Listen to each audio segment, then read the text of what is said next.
Dr. Eric Kelly III and a host of phenomenal speakers from all around the globe for this 7-day virtual event that you don't want to miss. The mission of the Black Business Expo is to raise scholarship money from kids all the way from high school all the way from college. The Black Business Olympics is one of the largest Black business showcases in the world. It is an opportunity for businesses and companies to showcase their businesses globally. We are going to be giving away laptops up to $5,000 away to students. Again, I'm Olivia Appleberry, the founder of 2 Cents Finance and one of the speakers for the expo. I am so excited to see you there. For more info, go to www.blackbusinessexpousa.com or call 919-308-9090 and hope to see you there. I am Black business. From the moment I wake until the time I sleep. Yes, I am Black business. I am Black business. Tell me, are you Black business? I am Black business. Do you support Black businesses? Listen, I support Black business because I am Black business. Black Business Expo, one of the largest business showcases in the history of Black business in the world. The world! Sign up today at www.blackbusinessexpousa.com or call 919-308-9090. I am Black business. I am Black business. From the moment I wake until the time I sleep, I am Black business. I am Black business. Are you Black business? I am Black business. Do you support Black businesses? I support Black business because I am Black business. Black Business Expo, one of the largest business showcases in the history of Black America in North Carolina. Sign up today at www.blackbusinessexpousa.com or call 919-380-9090. I am Black business. I am Black business. From the moment I wake until the time I sleep, I am Black business. I am Black business. Are you Black business? I am Black business. Do you support Black businesses? I support Black business because I am Black business. Black Business Expo, one of the largest business showcases in the history of Black America in North Carolina. Sign up today at www.blackbusinessexpousa.com or call 919-380-9090. I am Black business. I am Black business. From the moment I wake until the time I sleep, I am Black business. I am Black business. Are you Black business? I am Black business. Do you support Black businesses? I support Black business because I am Black business. Black Business Expo, one of the largest business showcases in the history of Black America in North Carolina. Sign up today at www.blackbusinessexpousa.com or call 919-380-9090. I am Black business. I am Black business.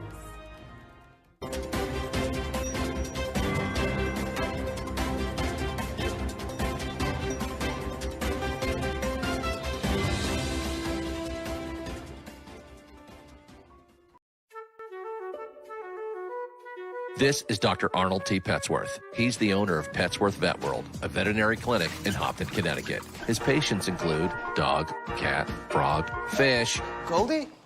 dog, and this alpaca. Due to doctor-patient confidentiality, we can't tell you their names. Business at Vet World was steady, and then quarantine hit. Neighbors brought new four-legged friends into their homes. Bunnies. Bunnies everywhere.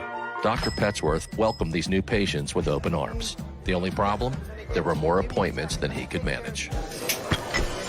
That's when Dr. Petsworth turned to his American Express business card, which offers spending potential that's built for his changing business needs. He decided to hire a new assistant, Julio, and with spending power built for business purchases, he used his card to furnish a new exam room. Together, Dr. Petsworth, Julio, and American Express Business made sure all the pets of Hopton got the love and care they deserve.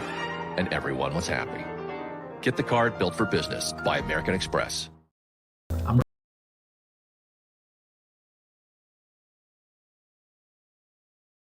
I'm Ramon.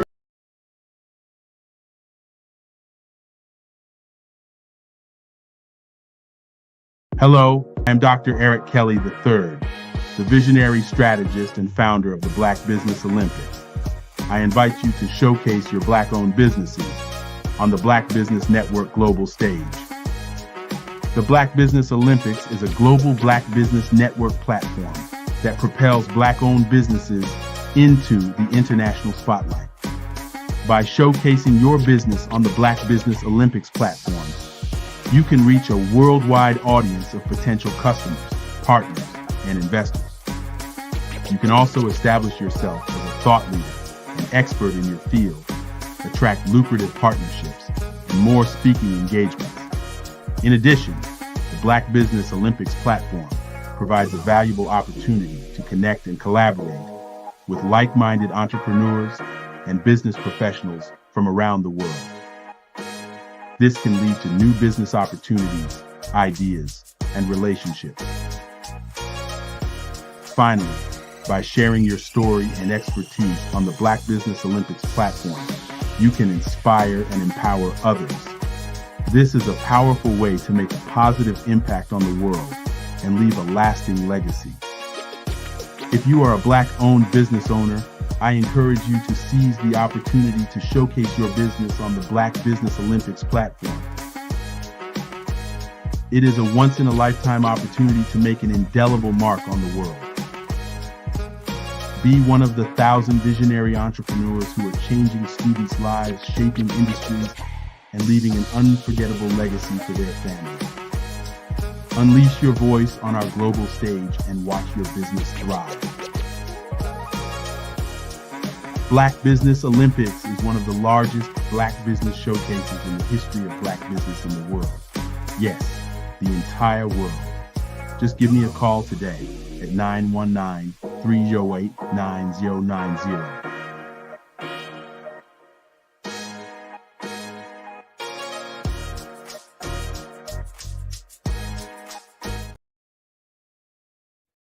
Hey everyone, it's Grant McGaw.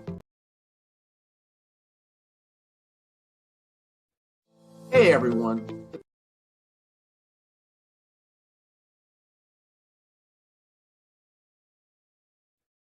Hey everyone, it's Grant McGaw, CEO of 5-Star BDM and host of the award-winning Follow the Brand podcast and TV series, where I help you to build a 5-star brand that people will follow. My genius is personal brand development through intelligent communication and helping you achieve your business and career goals.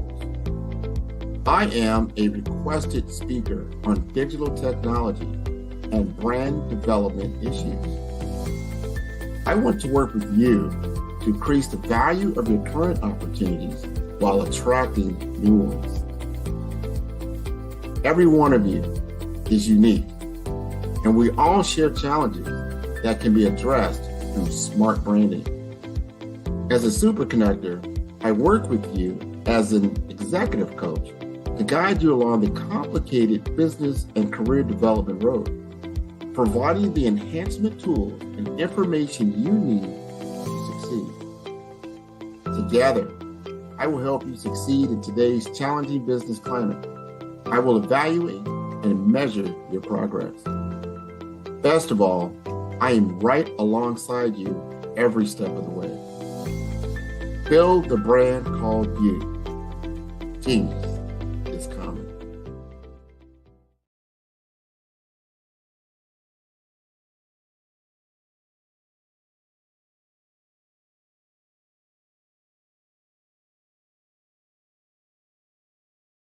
Phenomenal Tanya T. Wise, who is here from the great state of Maryland. Tanya, welcome and thank you for being with us today. Can you indulge our audience a little bit and tell them just a little bit more about who you are and what it is that you do? Well, I love being able to talk to people and have a magnetic attitude, being able to just show them. So I always like to say, level up is Coach at Tanya T. Wise here. So can you tell our audience, just give them a teaser about what your presentation will be about? So my philosophy is that we should all be living our dream life. So tomorrow I'm going to talk about how you start living your dream life. What are some of the things that you thought about in your childhood that you just kind of let go and dormant? Wow. And I want to reignite that and just give you some pointers and some tips, some tools, some strategies to be able to start living your best life now. And guess what, Rhonda? And leave an inheritance for your legacy. Oh my goodness. Okay, I know that's resonating with a lot of people. I've heard that you have a dynamic coaching program. Can you tell us a little bit more about that? Absolutely. So our coaching program help people that have the lack of time, that lack strategies, and lack the confidence to go after their dream life. So we help them implement tools, we help them implement strategies, as well as give them resources so that they can live their best life now and leave that inheritance. Wow. Oh, I love that. I love the leave the inheritance part. Listen, you are dropping some major nuggets, and I know a lot of what you're saying is resonating with a lot of people, but I think we're all curious. How did you even make this transition into the speaking and coaching arena? What's the story behind this? So I started out in finance, and I realized that a lot of people don't necessarily go after their dream life because of the lack of finances or the education behind finances. But it wasn't until I lost my firstborn, my only son, that life changed for me. And where I was going after it all, living the corporate life, hit my 6-figure income and living in my dream house with my dream man, driving my dream car. I nearly lost it all when I lost my son. And so I realized it only takes one financial catastrophe that can change your entire life. That's what made me start All New Beginnings. Because no matter what's going on in life, there's a new beginning. And because of that, we develop a program called Wise Minded. My little slogan is, don't just dream it, let's live it. If they want to connect with you or work with you, what is the best ways for them to be able to do that? Well, for my social media guru, you can connect with me on every single social media platform as Tanya T. Wise.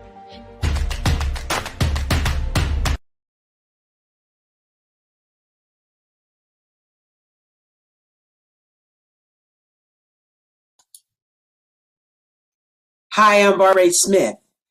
Genius is common. My genius is executive coaching and professional corporate training. As the master executive coach and corporate training ambassador for the Genius is Common movement, I help business owners craft their stories in such a way that you know exactly what they do, what they have, and what they bring to the table. Many times as business owners, we are asked, so what do you do for a living? And we could be crushing in our businesses, but we're not quite sure exactly what to say in a short amount of time. Well, I help you take those stories that are the reason why you're in business and why you're so passionate about your business and craft them in such a way that people are drawn to you as opposed to being repelled by you. Because every conversation, every time you talk to someone about your business, you are excited about it. But are you really conveying what you do, what you have, and what you bring to the table? And do really people understand why you care so much and why they should care that you have the solution to their problem? Well, I'm here to help you with that. As a master storyteller, I can help you with your stories and spin them in such a way that they are intriguing and fascinating. People want to listen to you talk about your business. That's why at the Genius is Common movement, I am the master executive coach and professional training ambassador. That's my genius. And genius? Oh yeah, it's common. I was born in a little village on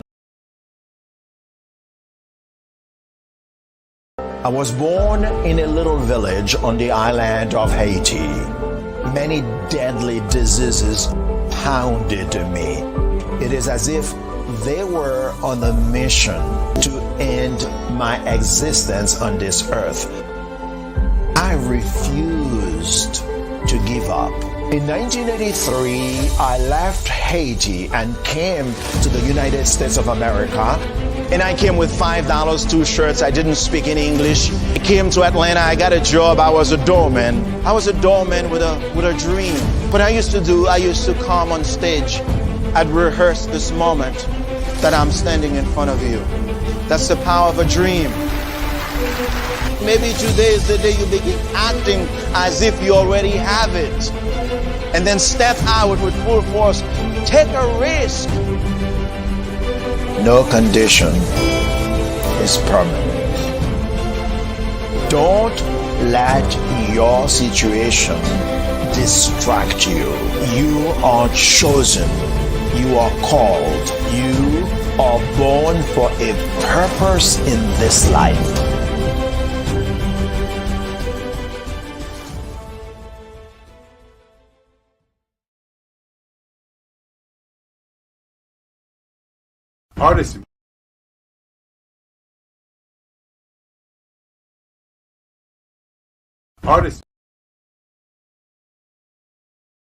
Artist to me is a creative expression of something from nothing. You know, it explodes onto the canvas, or it explodes on in my work.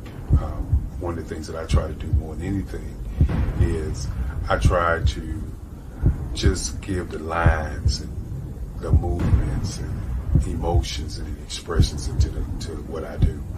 Art really means to me a chance to express how I feel deep down inside.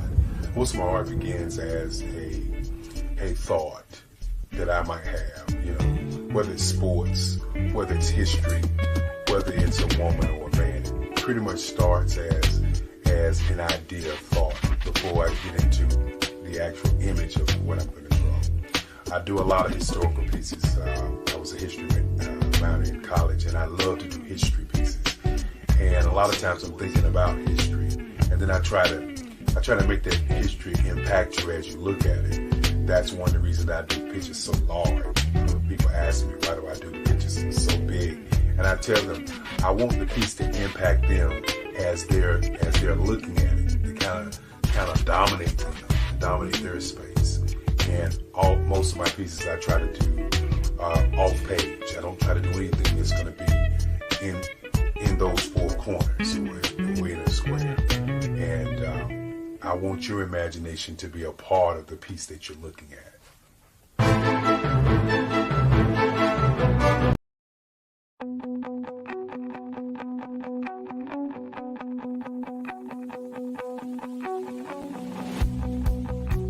I am Black business. From the moment I wake until the time I sleep.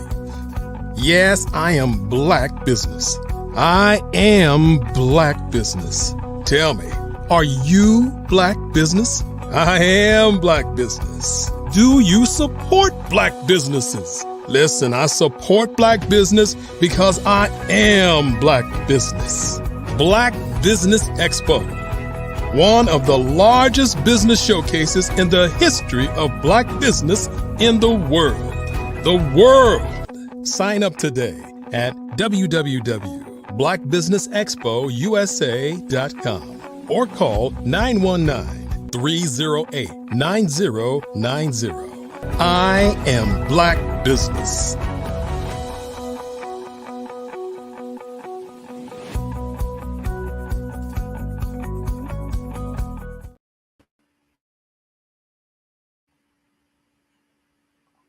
Good morning, business owners, entrepreneurs, thought leaders, and corporations. Welcome to the Black Business Network. My name is Andrea Adams. I am your business moderator for this morning on the Black Business Network. The Black Business Network is a 24-hour business network showcasing Black businesses, business owners, entrepreneurs, and thought leaders worldwide. We have speakers from North Carolina, London, Singapore, Africa, Japan, and cities all over the United States.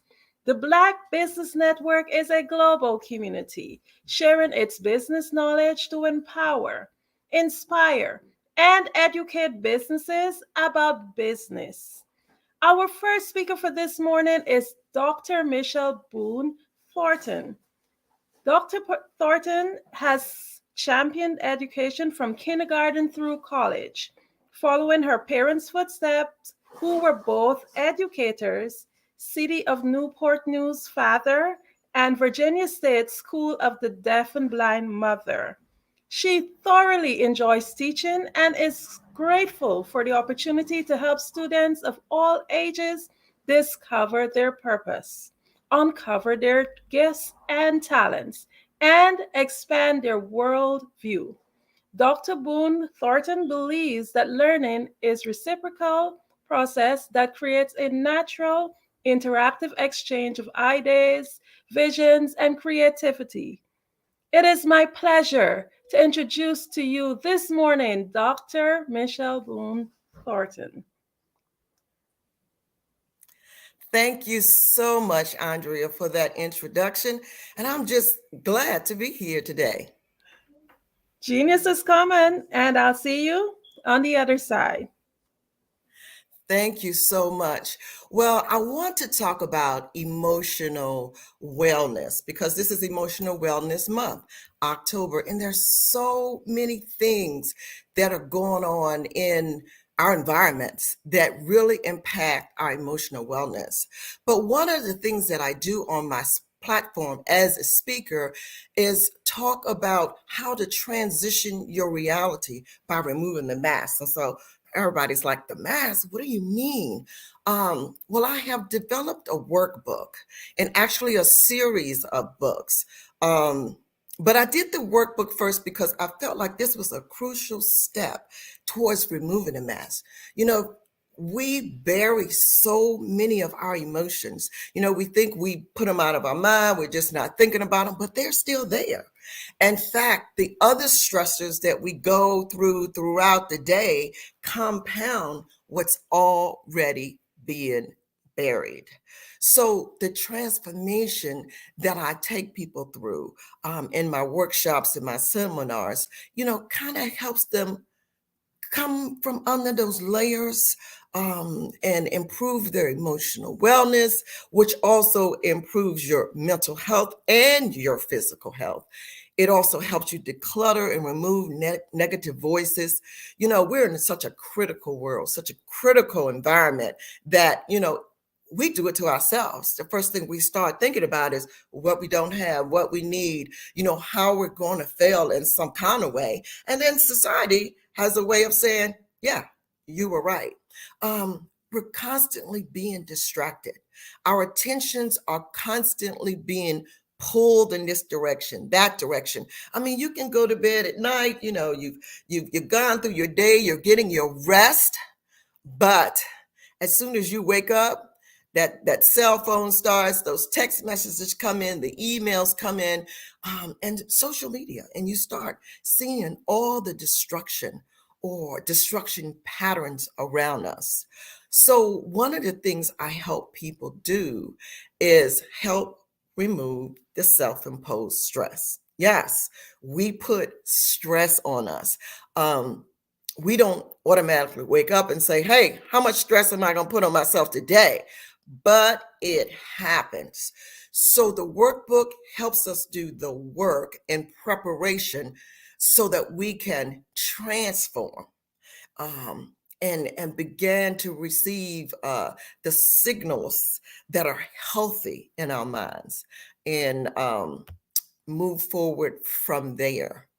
The lessons that I have in the workbook are really scenarios that kind of make you think about what's going on in your life and, prompt you to face what it is that you're burying.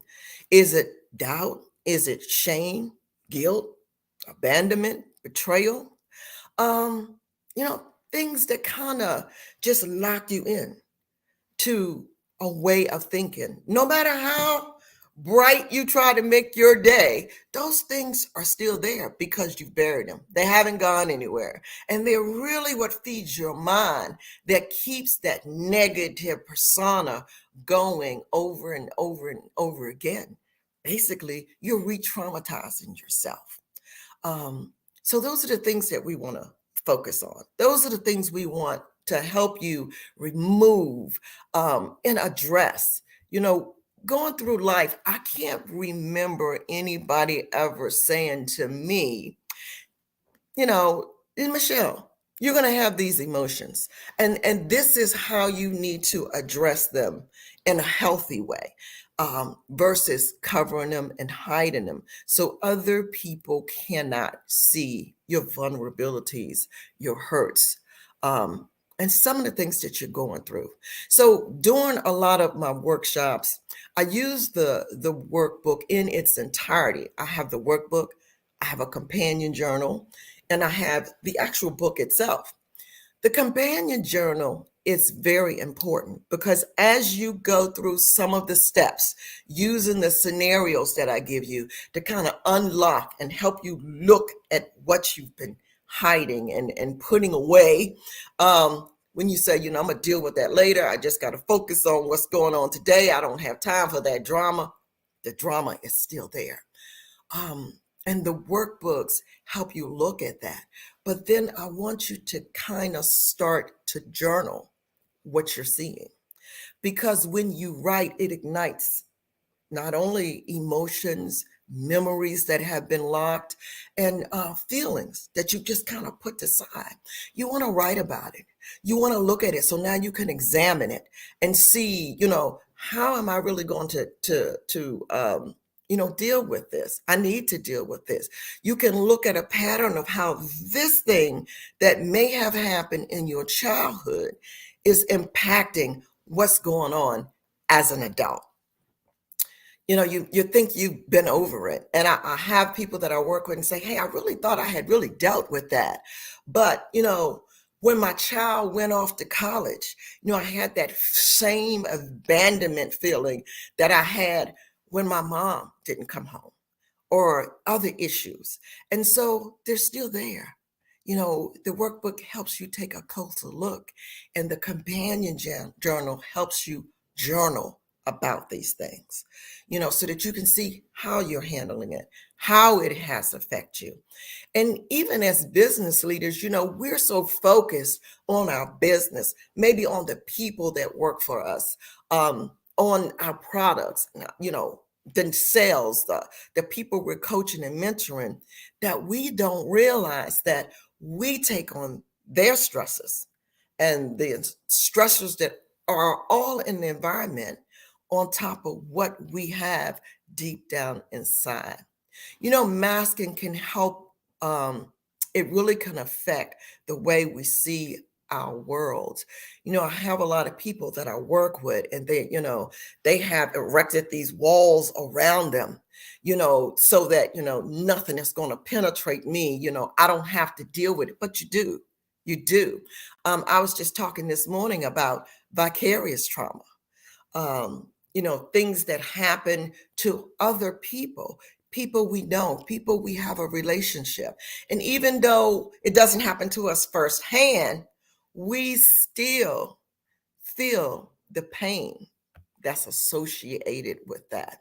And so before I conclude today, I'm going to tell you more of how you can connect with me, how I can come in corporately or your nonprofit or even at university and talk to professors about removing this mask, because they're dealing with students who are just really dealing with some emotional issues that can impact every aspect of what we are doing. So let's focus for a few moments on October, which is Emotional Wellness Month. And so every time I ask my students, I teach at the university level, and I have traditional students and I have adult students, and they're all to some degree balancing work, life, school, and every other thing that comes on their plate.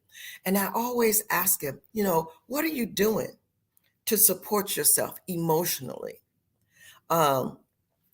Emotional wellness refers to the state of being aware and accepting one's emotions, effectively managing them, and maintaining a positive overall emotional state. Okay. It involves understanding and expressing emotions in a healthy and constructive manner, as well as developing resilience to cope with all of life's challenges. And I have people that'll say, well, I handle my emotions. I don't let them get the best of me. That doesn't mean that you're handling them. Oftentimes you can be burying them or masking them. And so I'm going to talk just a little bit about what that looks like overall for our physical health and symptoms. But in essence, emotional wellness has a profound effect on our overall health. When we start thinking about health, we start thinking about things like eating right and exercising and changing our diet and doing more of this and doing more of that. But a lot of our health conditions stem from an emotional perspective. Those who have attended my workshops will tell me, how they just get stressed out, meaning they're dealing with multiple stressors, and it's affecting their physical reaction. Their immune systems are weakened, and just their decrease. They have an overall decrease in energy. When people get stressed, one of the things I ask people, how do you know you're stressed? They'll say, well, it's like I get sick. I everything that comes out, I catch it. The flu, COVID, everything. My immune system just seems really, really low, and I take all these vitamins and it still doesn't work. Well, factors that impact emotional wellness, of course, the stress, high levels of stress, it can really work on you.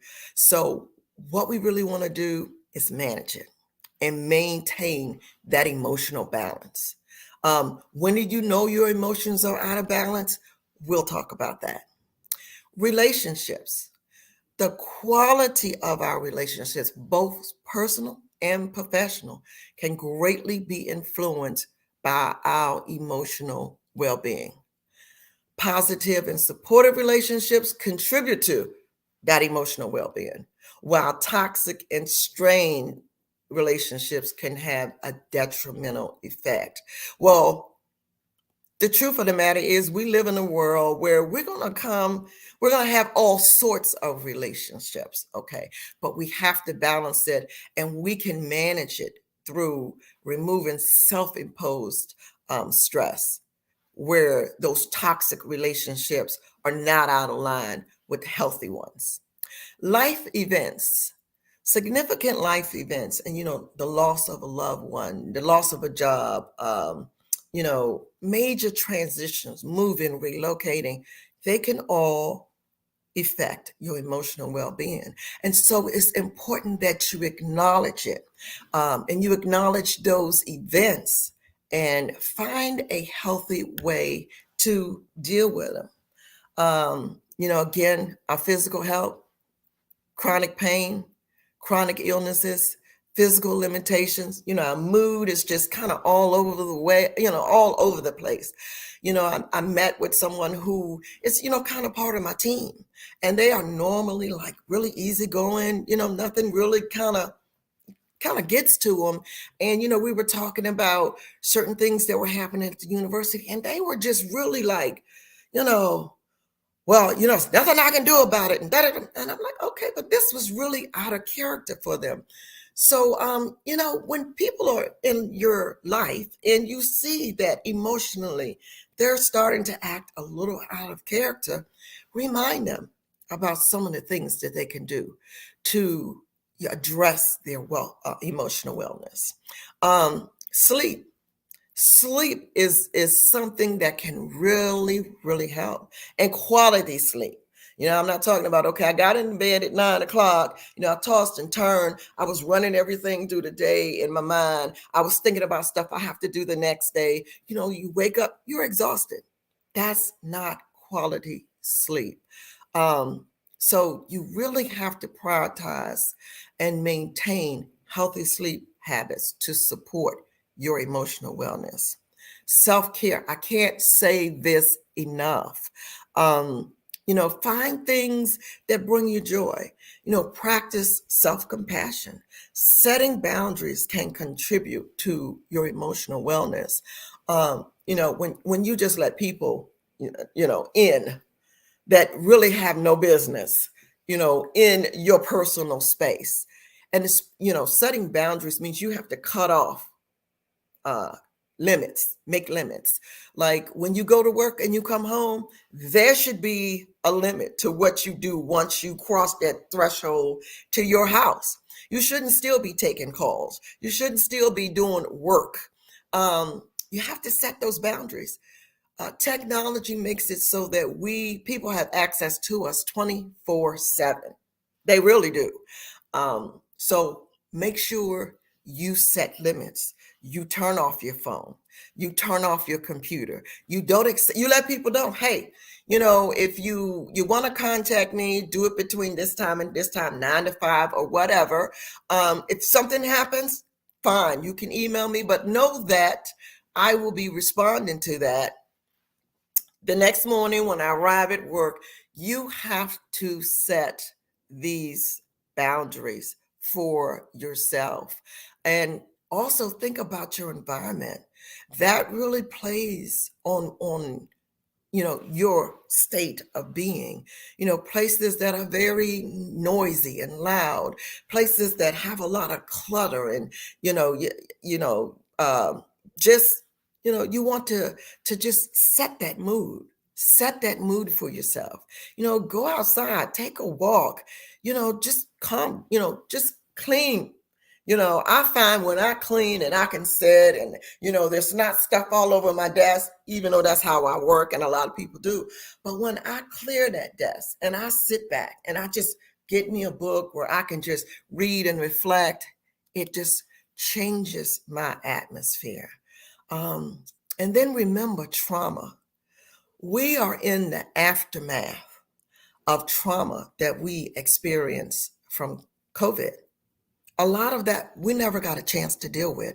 We never got closure. And so we just kind of buried it because a lot of loss and grief and death was happening so fast that to sit down and really think about or try to deal with that, it was too much. So it was buried. And then, once COVID was over, many of us thought, hey, we're going to go back to normal but there was no normal. And we had to realize this new normal, which put us in another state. And so we have to deal with that on top of trauma from experiences that are going on right now. War and death and destruction and losses around us. And when this trauma gets to be too much, we've got to recognize that. When we are managing our emotions, we recognize that, something's off, something's not right. If physically we know we need to focus more on wellness because the clothes are getting tight, the scale is going in the wrong direction. Maybe we're checking our blood pressure and our A1C, that's going up. Our joints are tight, we just don't have energy. We know, and we even start to do things and put things in place right away.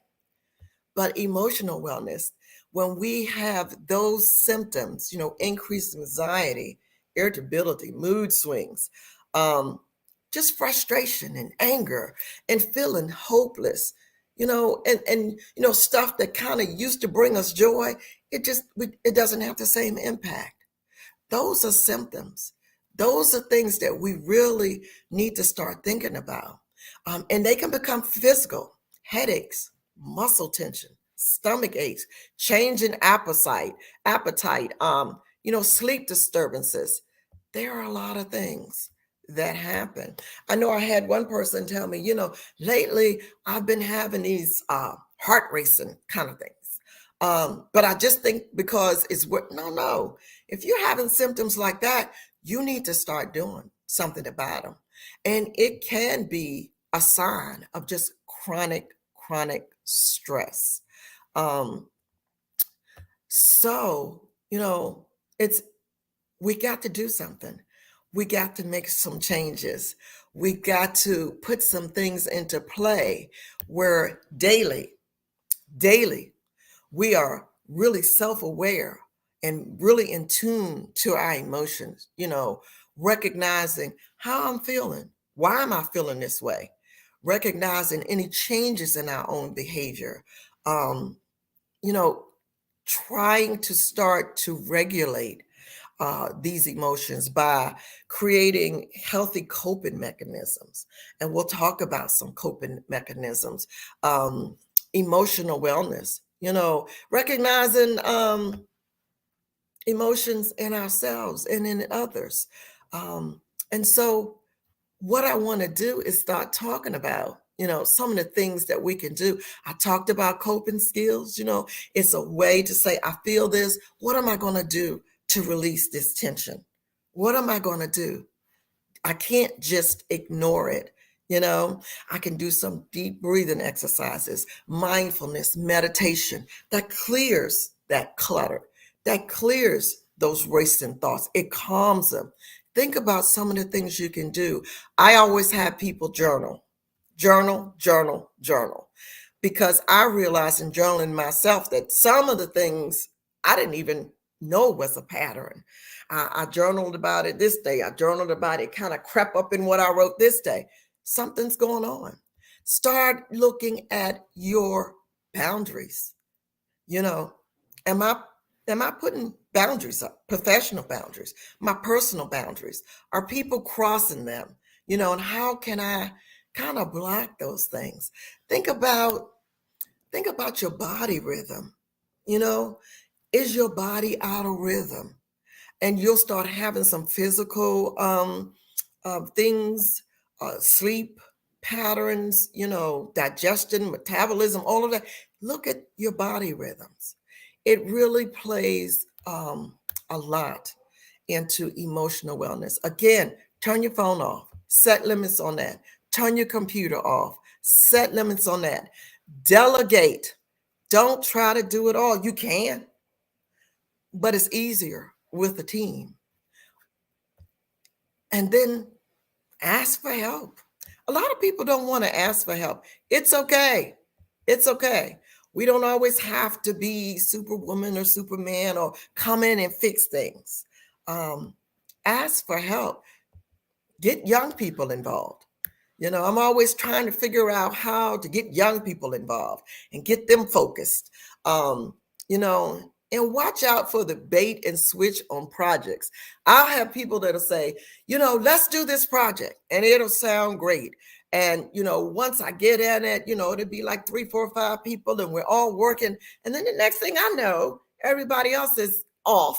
And the project now lands in my lap.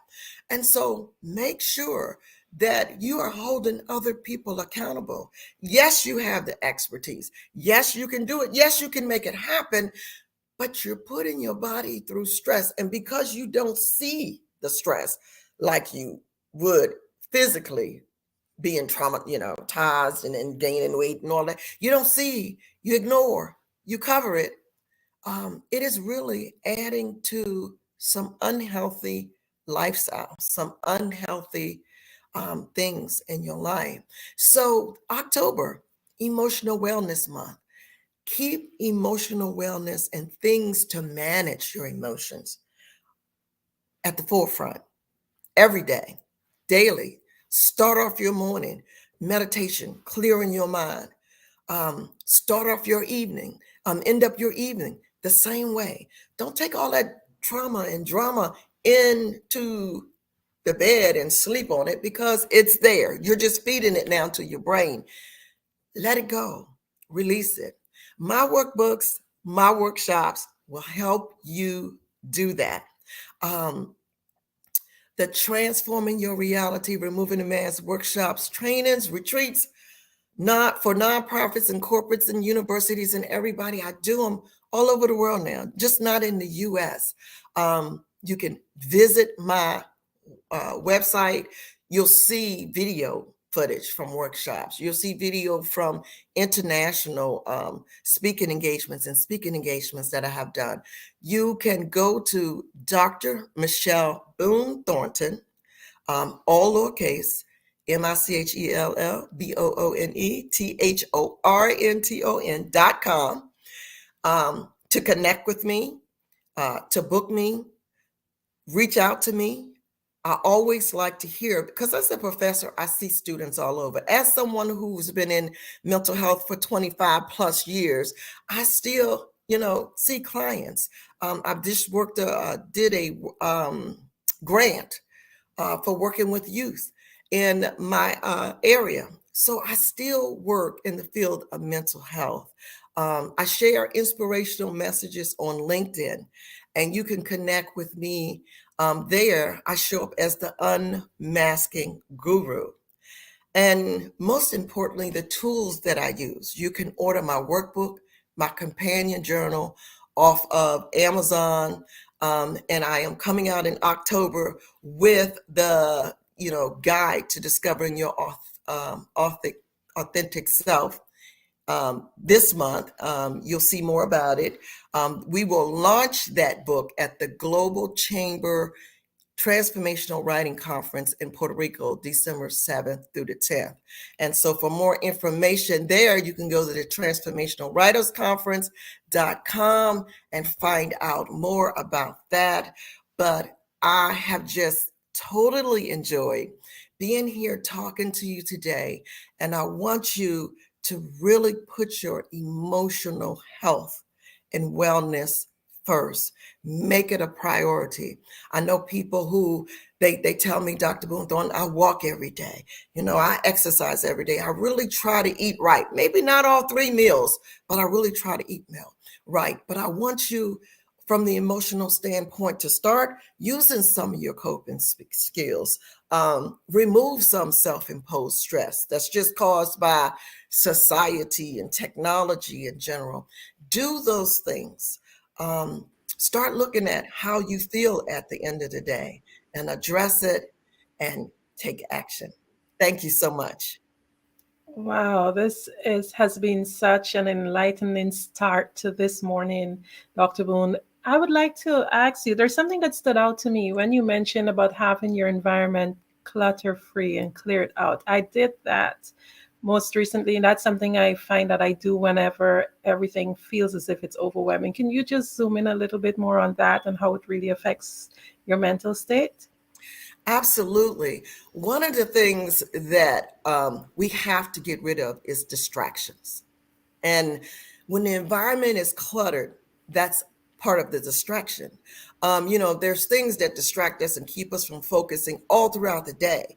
But when you come home or when you're in a place where you need to focus, you want that to be decluttered so that your mind can focus on whatever topic or whatever it is you're doing, and not the fact that, these books over here really need to be put up, and, I really need to go through this pile, because they're piles of work.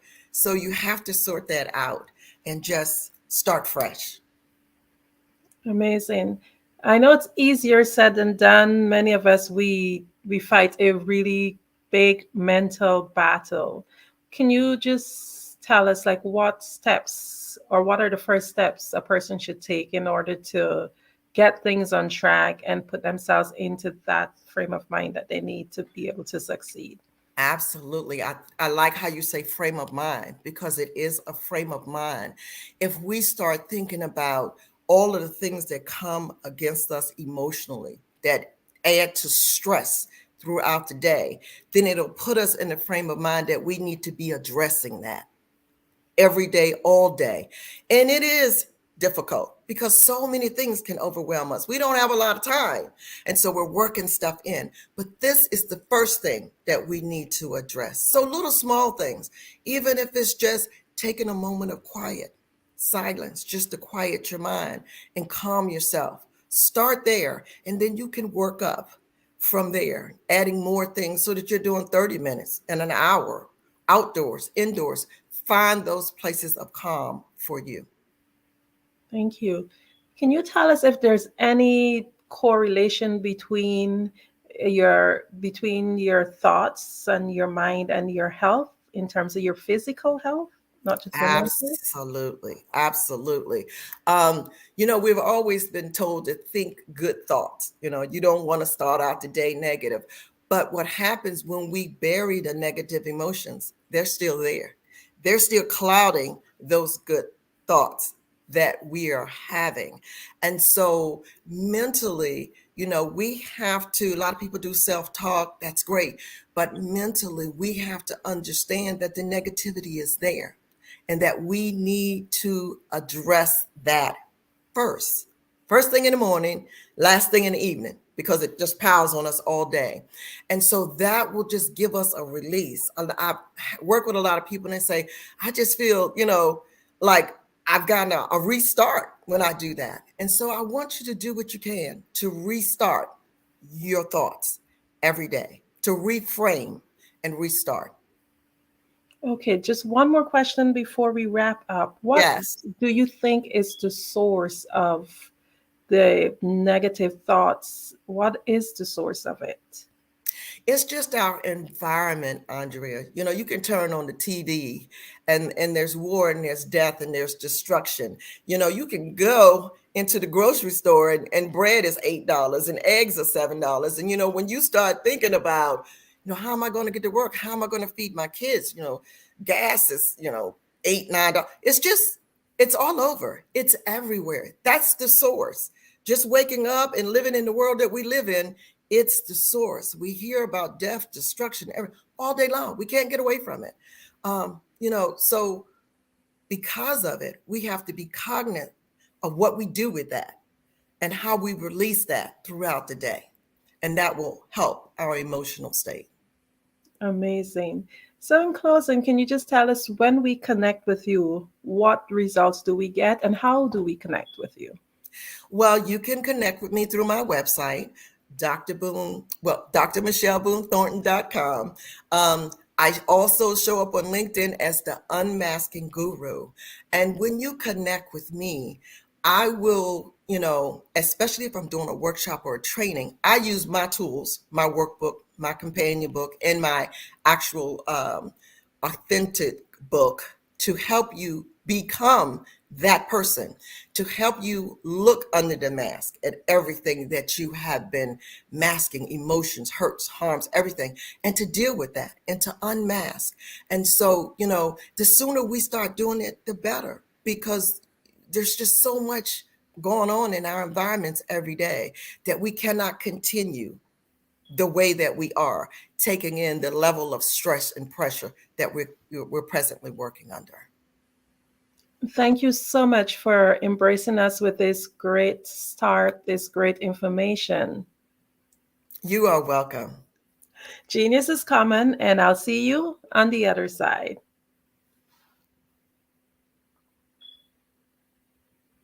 The Black Business Expo's mission is to raise funds for high school seniors going to college or K-12 entrepreneurs. This expo is a fundraiser for students. You may go to www.blackbusinessexpousa.com to donate to the scholarship fund or use the Cash App BBXUSA.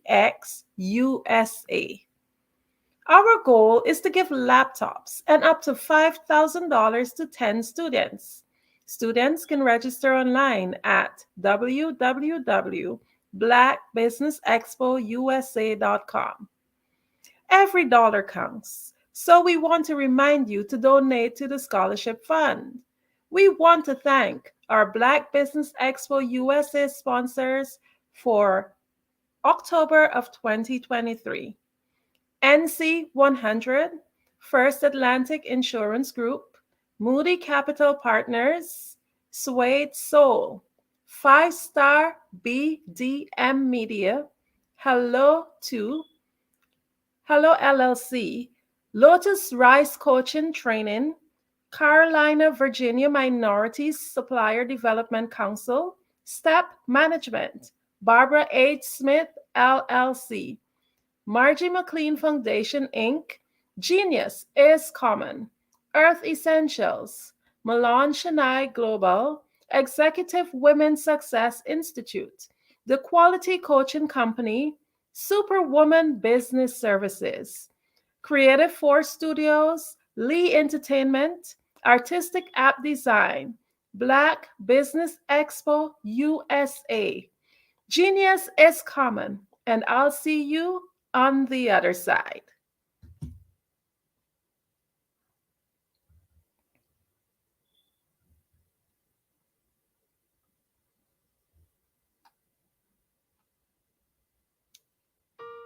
Hello, this is Israel, and I am CEO of Daydreams Interactive and author of Princess Planet.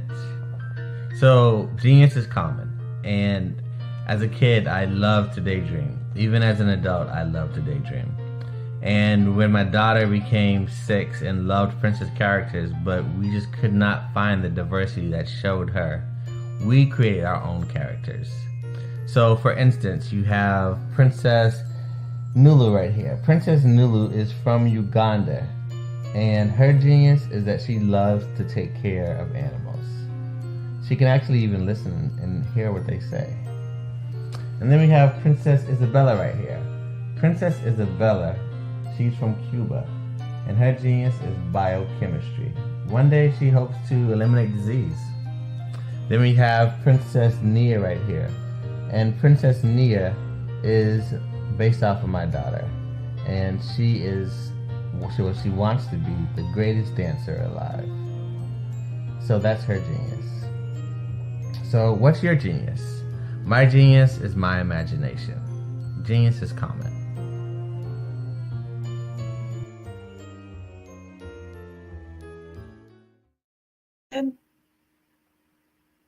Hey guys, my name is Caden. I'm the CEO of Caden Teaches, and my genius is teaching kids about financial literacy.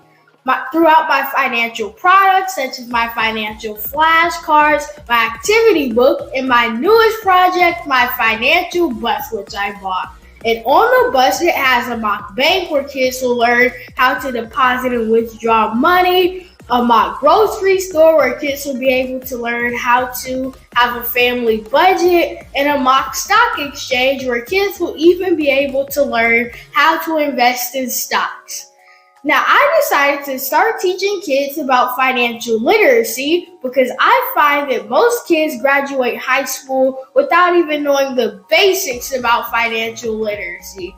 And I feel if I were to teach kids about financial literacy, that I would be able to help kids tap into their genius. And I actually learned about financial literacy to my dad because I would go to business meetings with him, and I would always see that they were talking about financial literacy. And at that point, I didn't understand what financial literacy was. So I took it upon myself to learn about financial literacy and teach it to kids in a way that they could understand. But I want you guys to help me help kids tap into their genius by going to my website, cadenteaches.com, and you can sew into me in my financial bust by going to my GoFundMe link. And remember, if Caden can, you can too, because genius is common.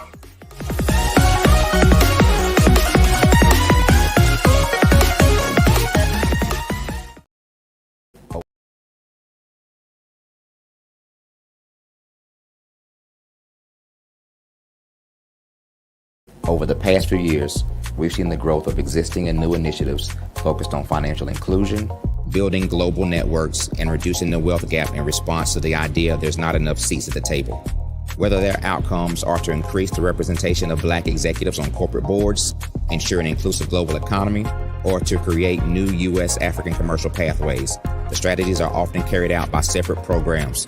The question is, should they be? With the continent of Africa being home to more than half of the world's fastest growing economies, the youngest workforce, over 400 companies generating more than $1 billion annually, 700 generating more than $500 million annually that are poised for growth, and being the destination of nearly $5 billion in venture capital in 2021. Diversifying U.S. and Africa commercial engagement by building bridges between African businesses and their U.S. diaspora should begin being seen as mutually beneficial. From helping to reduce Africa's enormous capital gap to catalyzing two-way trade opportunities, the COVID-19 global pandemic hopefully has taught us that global challenges and opportunities are more interconnected than we thought. During the pandemic, African companies like Unicorn Flutterwave, insurance provider Reliance Health, ride-hailing app Yasir, and 54Gene, the continent's first bank of DNA on people of African descent, proved that when African companies have access to networks, capital, and information, they grow big, grow fast, and create solutions that are valuable to the world. This is why Be Direct was created. We are the first U.S.-based but African-centric board preparedness and board search company designed to connect U.S. Black talent and corporations to African businesses. Unique and fundamental to Be Direct's success is our process of helping board candidates adapt their experience and networks to an African context before they're connected to high-growth companies that are looking to locally and globally scale. From our focus groups with African business execs and government leaders, we don't ignore the sentiment that business is easy, but people are hard. Having a pool of board candidates with hard-to-access networks and extensive experience across the business life cycle, including successfully raising capital, is table stakes for an initiative like this. So yes, we have that. But corporate or entrepreneurial success in the U.S. does not guarantee success in Africa. Developed alongside industry partners on the continent, our training program, Be Direct Prep, is designed to transpose their experience to create cultural comfort, understanding, and a commitment to helping businesses in Africa scale. Our board governance sessions are African, continental, and country-specific, integrated with cultural awareness and dexterity training, masterclasses led by African industry execs, and mentoring and coaching from African continental-based facilitators. But even more unique to Be Direct Prep, we cap off our training program with an immersion trip to help candidates that have not been to Africa before see and feel Africa's complexity and opportunity from African soil. We all know traditional network-based board placement has historically left a lot of us out of ever really being in the paid board pipeline. Our strategy supports the work of many great organizations that are successfully filling seats at U.S. board tables by creating more tables for those that are still left on the sideline. It's time to start seeing the role and value of U.S. Black talent and businesses on the continent of Africa differently.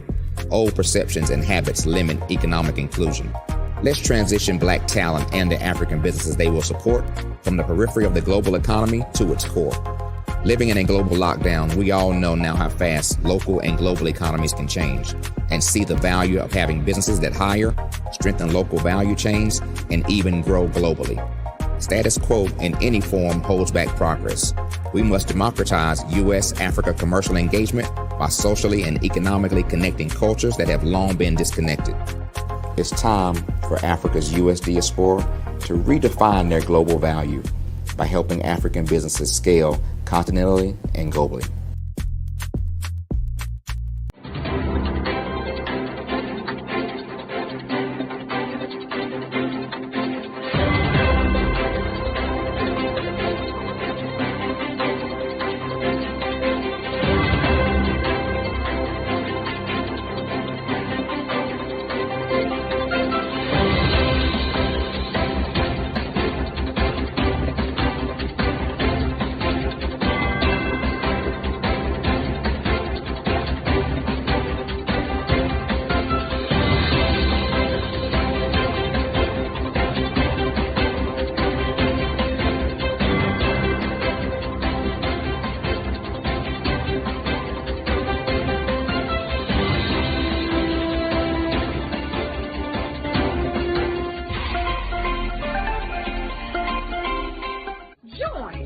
Dr. Eric Kelly III and a host of phenomenal speakers from all around the globe for this 7-day virtual event that you don't want to miss. The mission of the Black Business Expo is to raise scholarship money from kids all the way from high school, all the way from college. The Black Business Olympics is one of the largest Black business showcases in the world. It is an opportunity for businesses and companies to showcase their businesses globally. We are going to be giving away laptops up to $5,000 away to students. Again, I'm Olivia Appleberry, the founder of 2 Cents Finance and one of the speakers for the expo. I am so excited to see you there. For more info, go to www.blackbusinessexpousa.com or call 919-308-9090 and hope to see you there. I am Black business. From the moment I wake until the time I sleep. Yes, I am Black business. I am Black business. Tell me, are you Black business? I am Black business. Do you support Black businesses? Listen, I support Black business because I am Black business. Black Business Expo. One of the largest business showcases in the history of Black business in the world. The world! Sign up today at www.blackbusinessexpousa.com or call 919-308-9090. I am Black business. I am Black business. From the moment I wake until the time I sleep, I am Black business. I am Black business. Are you Black business?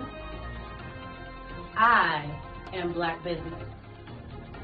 Do you support Black businesses? I support Black business because I am Black business. Black Business Expo, one of the largest business showcases in the history of Black America in North Carolina. Join Dr. Eric Kelly III and a host of phenomenal speakers from all around the globe for this 7-day virtual event that you don't want to miss. The mission of the Black Business Expo is to raise scholarship money from kids all the way from high school, all the way from college. The Black Business Olympics is one of the largest Black business showcases in the world. It is an opportunity for businesses and companies to showcase their businesses globally. We are going to be giving away laptops up to $5,000 away to students. Again, I'm Olivia Appleberry, the founder of 2 Cents Finance and one of the speakers for the expo. I am so excited to see you there. For more info, go to www.blackbusinessexpousa.com or call 919-308-9090 and hope to see you there. I am Black business. From the moment I wake until the time I sleep. Yes, I am Black business. I am Black business. Tell me, are you Black business? I am Black business. Do you support Black businesses? Listen, I support Black business because I am Black business. Black Business Expo. One of the largest business showcases in the history of Black business in the world.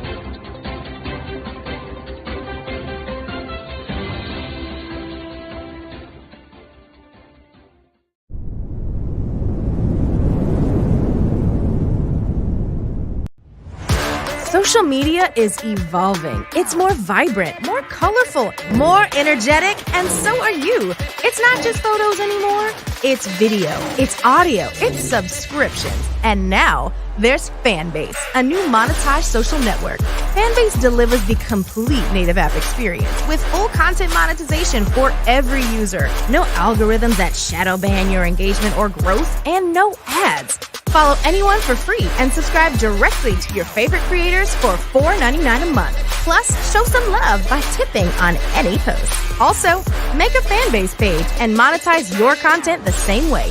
Finally, connect with your followers by posting the amazing content you already create. And now, get paid for it. It's time to energize and monetize. Because everyone's a fan of something, and everyone has a fan base.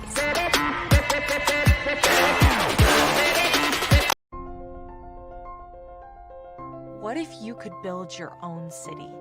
A place where every child can find nurturing people to help them achieve their full potential. A place where every adult can access job training support. Where health education is abundant. Where social justice ruled the land. A place without limitations. Welcome. You have arrived at STEM City, USA. It is what every city should be. A safe and trusted community where you find people and resources to help you become everything you are and beyond. STEM City is unlike anything you have ever experienced. It is a digital twin of the world around you, only better. STEM City is about energy and soul renewal. It is more than a digital world. You can almost feel the power of live cultural events, music, and theater. STEM City promises a better future for children with caring mentors and hands-on activities with dedicated tutors to support our youth. STEM City is your passport to a healthy lifestyle with weekly events addressing our community's many issues.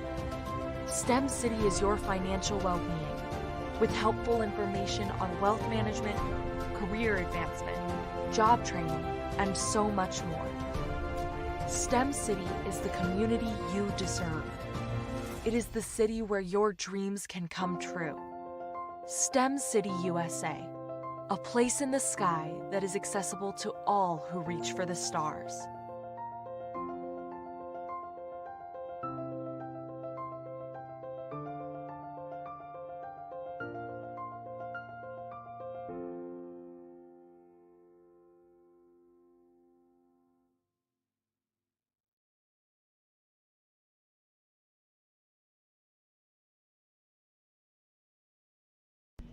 Why do I do what I do? You know, my life coach asked me that a few years ago. And she said, Tony, what's your why? And I told her, and she said, girl, you've already accomplished that. Perhaps you need a new why. Hi, Tony Harris, Amy Hoydu with Say It Said Marketing, one of your students. And just wanted to say thank you, Tony Harris, for spending so much time with me and giving me that boost in my business that I so drastically needed.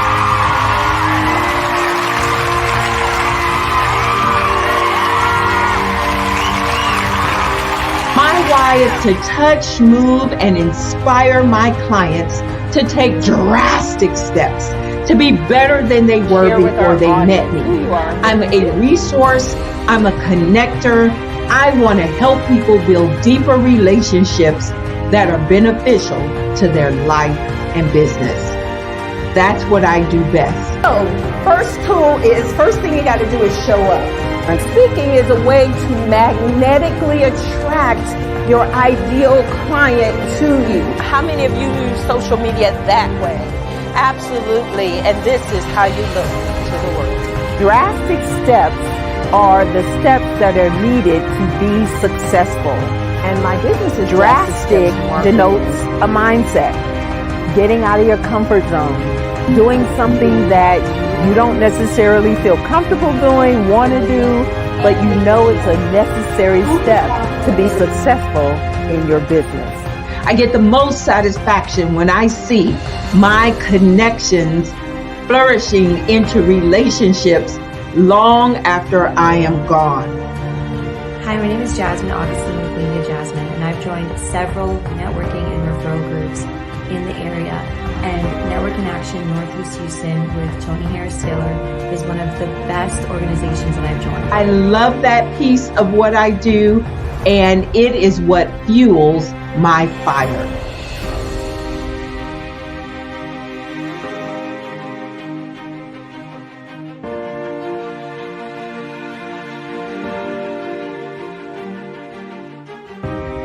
My name is Tony Harris Taylor, saying take a drastic step today for a fantastic tomorrow.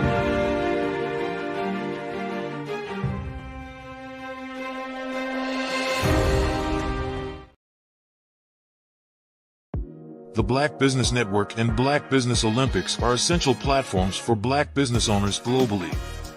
They provide the tools and support you need to succeed in today's competitive marketplace. Join us today as we collaborate together with businesses from around the world to support our children, students, and young future entrepreneurs, Black businesses and corporations. We raise funds for students going to college and young entrepreneurs who are aspiring to be business owners, and we invite you to be a contributor today. Visit the website www.blackbusinessexpousa.com to connect with and learn more about how the Black Business Network and Black Business Olympics can help you not only share your amazing business story to businesses, but also serve future generations. Hello, my name is David Jones, CEO and co-founder of the Hello LLC, where we help businesses build a culture, brand and experience, and leverage technology to pivot into Web3. Join the Black Business Network streaming live into Roku, Metaverse, STEM City, Black Multiverse Enterprises, Hulu, YouTube, iHeartRadio, Apple, Facebook, LinkedIn, Spotify, Twitch, and Google Podcasts. Tune in, turn on, and let's thrive.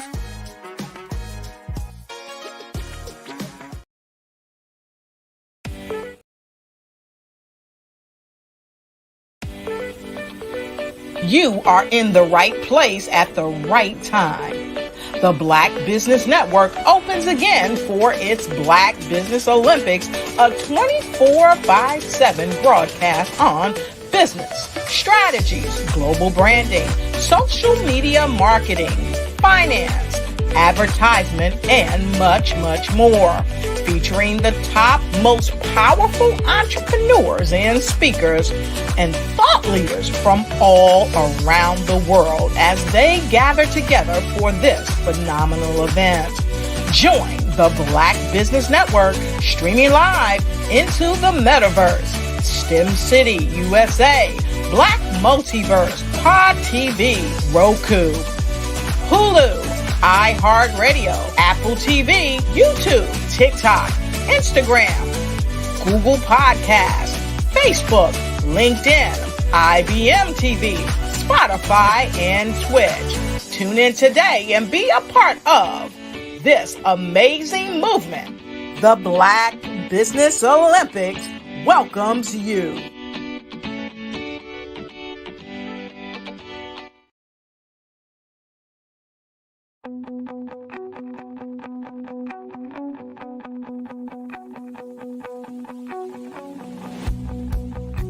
I am Black business. From the moment I wake until the time I sleep. Yes, I am Black business. I am Black business. Tell me, are you Black business? I am Black business. Do you support Black businesses? Listen, I support Black business because I am Black business. Black Business Expo, one of the largest business showcases in the history of Black business in the world. The world! Sign up today at www.blackbusinessexpousa.com or call 919-308-9090. I am Black business.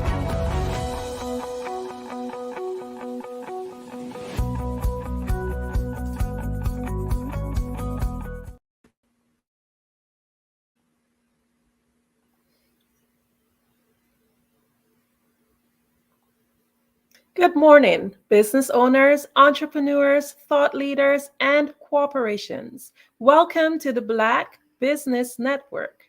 My name is Andrea Adams, and I am your business moderator for this morning on the Black Business Network. The Black Business Network is a 24-hour business network showcasing Black businesses, business owners, entrepreneurs, and thought leaders worldwide. We have speakers from North Carolina, London, Singapore, Africa, Japan, and cities all over the United States.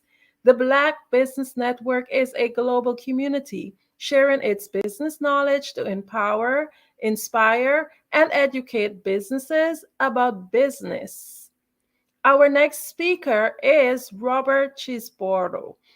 With over 20 years of experience in marketing and communications, Robert is a passionate and creative leader who drives brand evolution, content innovation, and organizational communication for diverse clients and teams.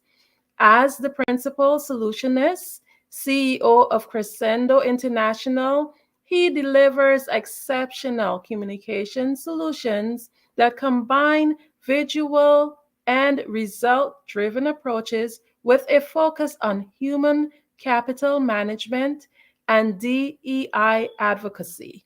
Some of his key achievements include revitalizing employee engagement, leading crisis communication, and building cohesive teams across departments and industries. He has a proven track record of increasing customer satisfaction, media coverage, and social media presence for clients such as FleetCor Technologies, Harlan Clark, and many others. He is always eager to learn new skills, explore new challenges, and collaborate with forward thinking professionals. I present to you Robert Chisboro.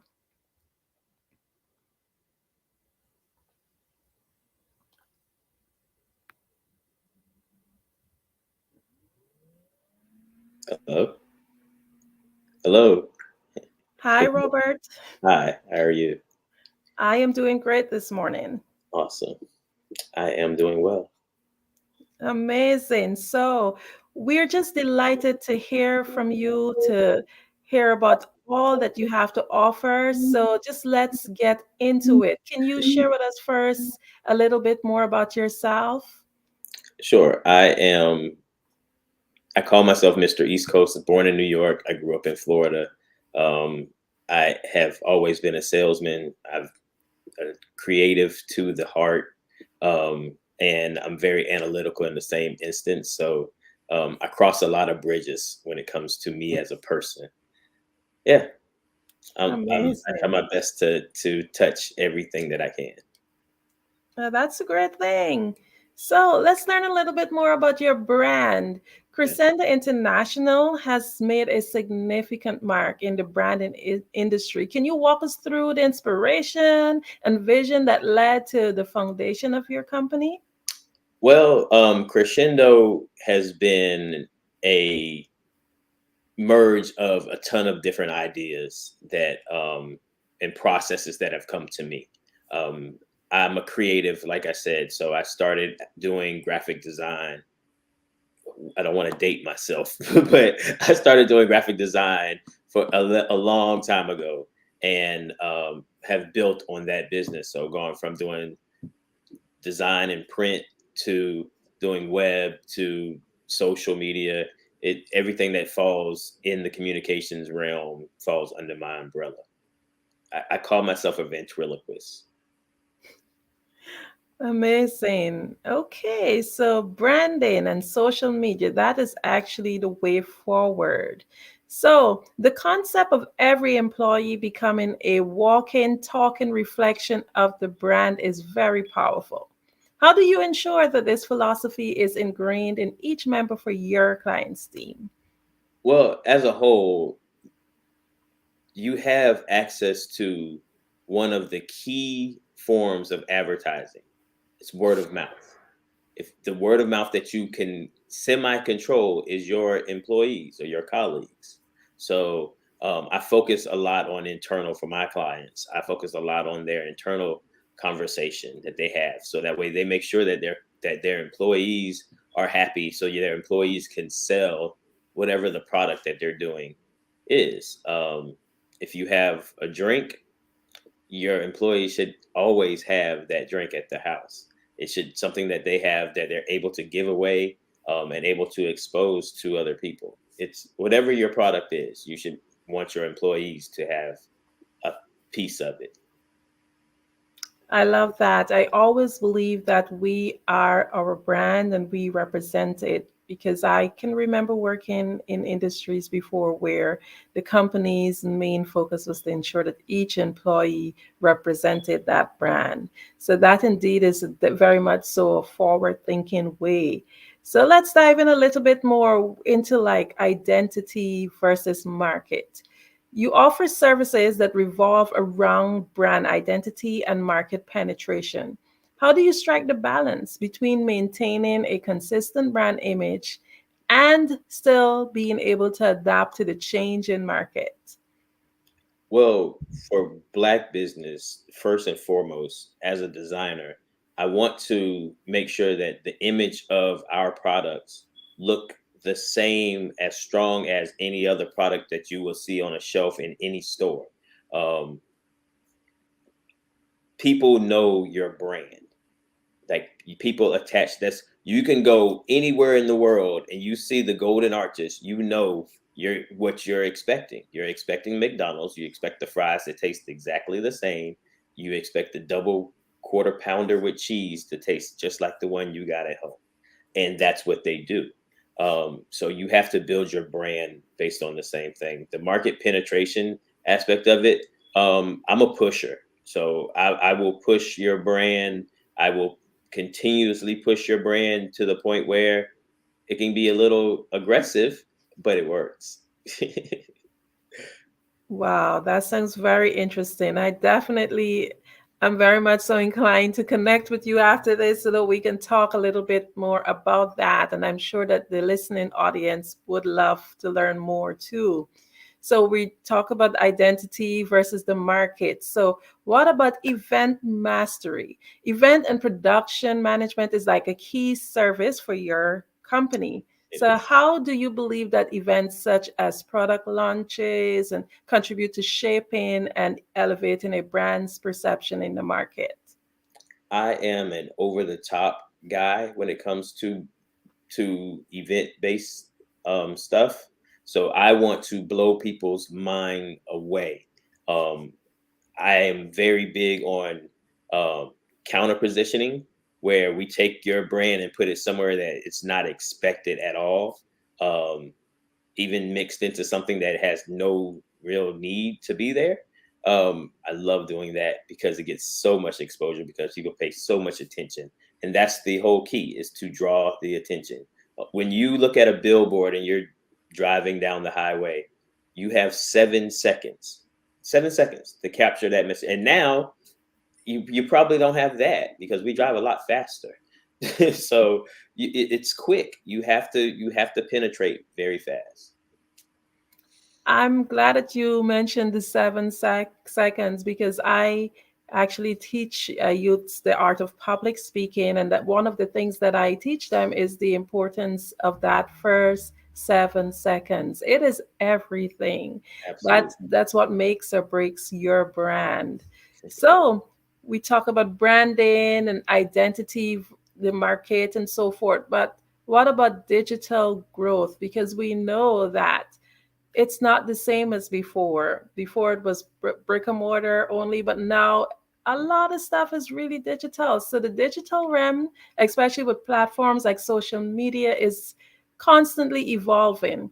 How does your company stay ahead, Crescendo? How do they stay ahead of the curve to ensure that its clients have a robust and adaptive digital presence?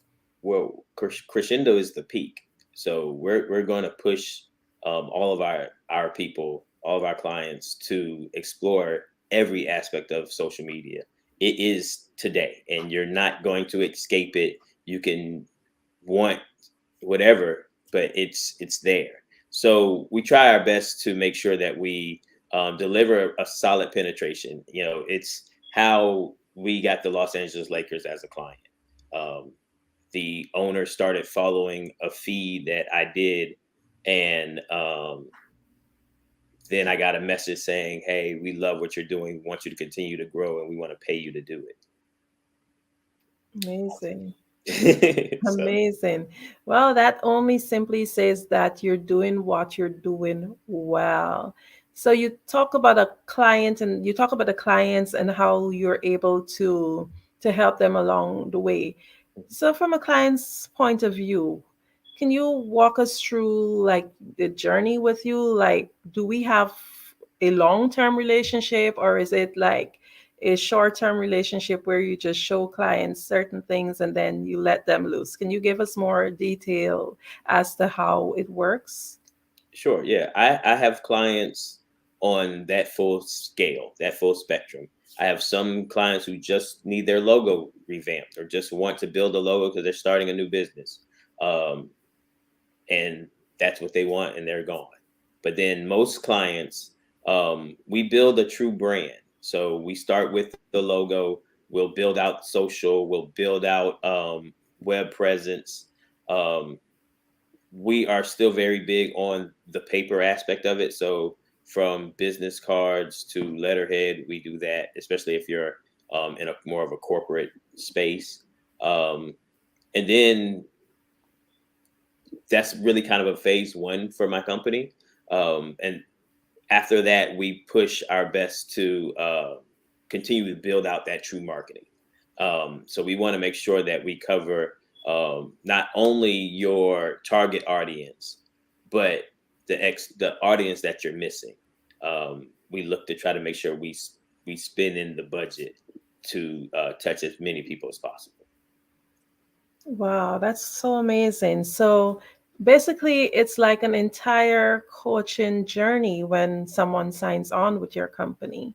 Absolutely, because everything won't work. We're very blessed to be able to say that most of the items, most of the way we go with something works, but everything doesn't. You just have to be able to pivot. You have to be able to find a solution. It's where I kind of dubbed the title solutionist, because that's what I do. I'm going to find a solution.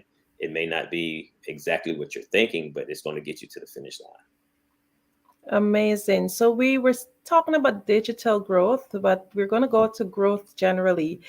As a new business person, in terms of working with your company, do you have like a specific market that you work with? And do you are your do you have like different packages that are available for different businesses, maybe a smaller business versus a mega business? I love startup business. I would say probably 60% of my time is dealing with startup business. So I don't do an individual package saying, "Hey, all restaurants, this is what it costs," or and then clothing line, this is what it costs. It's really it's an individual based kind of solution, because everyone needs something different. So I just try my best to work with the new business. I want your new business to look just as good as the company that's been around forever. And when someone walks in the store and they see your product on the shelf, it compares. I'm an old school magazine editor in chief, and as a designer, I wanted that magazine to look as good as the other magazines in the brand. When we made the shelf, you couldn't tell the difference, and it was great. No, that's amazing. So basically, you set the pace, and it's up to the company now to ensure that they live up to that Absolutely. standard that you would have started. So let's go a little bit into the future horizons. Given the rapid changes in branding and marketing landscapes, what are Crescendo's international plans for the future? Well, an area that we're putting a lot of energy into is crisis management, one, but also an integration when a company is acquired. One of my stronger clients grow by acquisition. So we are able to offer a deep dive into their culture and how to merge those cultures together. So we want to be able to do that on both ends, from the company being acquired, and really digging into what makes them a great company compared to the company that's doing the acquiring and what they have in place, because it's hard. It's when you acquire a company or you become acquired, it's something as simple as the days you have off or the holidays that are celebrated compared to the other company that's doing the acquisition. So we try to work in that space, and that's our growth. Shh, don't tell anybody. Sounds quite amazing to me. So, are there any new services or innovations that we can look forward to? Right now, we're doing a lot of translation and subtitling. We're doing a lot of video translation, training videos that I'm translating into, and I keep saying I, but it's actually a we on this element. We're translating stuff into German, Italian. It's 8 different countries that we're doing a translation for right now. So that's the new push, and continue to grow the visual elements we do. I do a strong push for Coca-Cola. So we wrap buildings, the entire external outside of the building. I'm wrapping, or I have wrapped, and will continue to do. And then sometimes when you walk into a gas station, you see Coca-Cola all over the walls. That's kind of part of what we do as well. So that'll continue to grow, and hopefully it'll continue to expand, because if you have a brick and mortar, it's the presentation. You want to be able to utilize the space that you have for your advertising. Makes sense. Amazing. So, could you share with us where you're located? I am in Atlanta, Georgia, and have been here for a good while. So, Atlanta. Okay, and can you also share with us where you serve in terms of how far out are your clients? Oh, we're international. We're truly international. I have clients in Grand Caymans. I have clients in Ghana. We're truly an international company. Time does not matter to me. We're up when we need to be. That's quite amazing. So, I want to go in a little bit into AI. How does your company utilize AI, if you do at this time? Well, ChatGPT is a really strong tool if you know how to manage it. It helps when you're trying to construct a message very fast. It helps, but you have to be able to rewrite it. You have to be able to add that human element to it. So it gives you a good base. It's kind of like building a house. It gives you a really good foundation if you want to use it. Like I said, I'm a creative, so I'm not a huge fan of type in something and it designs something for you. Not a fan of it. I haven't seen a lot that works well at this point, but hey, if it works for you, absolutely utilize it. It's AI is what the internet was back in the day when we had the dial-up. I'm aging myself again, where you had to plug it into the wall and it dialed up and dialed in. Everyone had the AOL disc. Back then, that's what this AI is now. So I would advise, get involved, utilize it, figure it out, become a guru of it, know it, and those are the elements that fall in my lap. You just have to be able to grow. You have to be able to continue to educate yourself and learn new skills, and that's kind of where my business has grown. Amazing. So I want the audience to get a wider picture of exactly what is it you do, because it does sound like quite a lot. You mentioned wrapping buildings, but I also want to find out, for example, I have a company and I'm rebranding. I have a CMOS company. If you're talking to a business like mine who's about to rebrand, how would you be able to to lend advice, or what kind of services would you be able to give to a business like mine? Okay, so from the beginning, the graphics, the logo, the packaging, that's what we do that from the beginning. We manage social from the beginning as well. So we'll figure out your target and just really dive deep into it. I think in the case of a CMOS company, it's exposure. The people that know about CMOS know about the benefits of it. It's the people who don't know. So I would figure out a method of distribution. I would let people try it. You have to try this. And if they try it, they're hooked. That's just what CMOS does. It's such a good mix of minerals that once you start it, and I'm on, once you start it, you have to continue because you will truly feel different. So that's what I would do. Most definitely. That's quite interesting. I'm seeing here, and I know the audience is quite intrigued that it's pretty diverse, because if you're talking about from as intricate as a logo to branding and bottling and packaging your products, that's like a complete package that you have to offer. So I'm sure that you have an amazing and dynamic team. Also, I know there are many businesses out there. I don't know what your competitors are like, but just for the sake of our audience who might want to know, what makes your company more unique? Why should we come to your company? We're truly a one-stop shop. Like someone can come with an idea or a process, and if they have enough money to put behind it, we can create it from the start to beginning. It's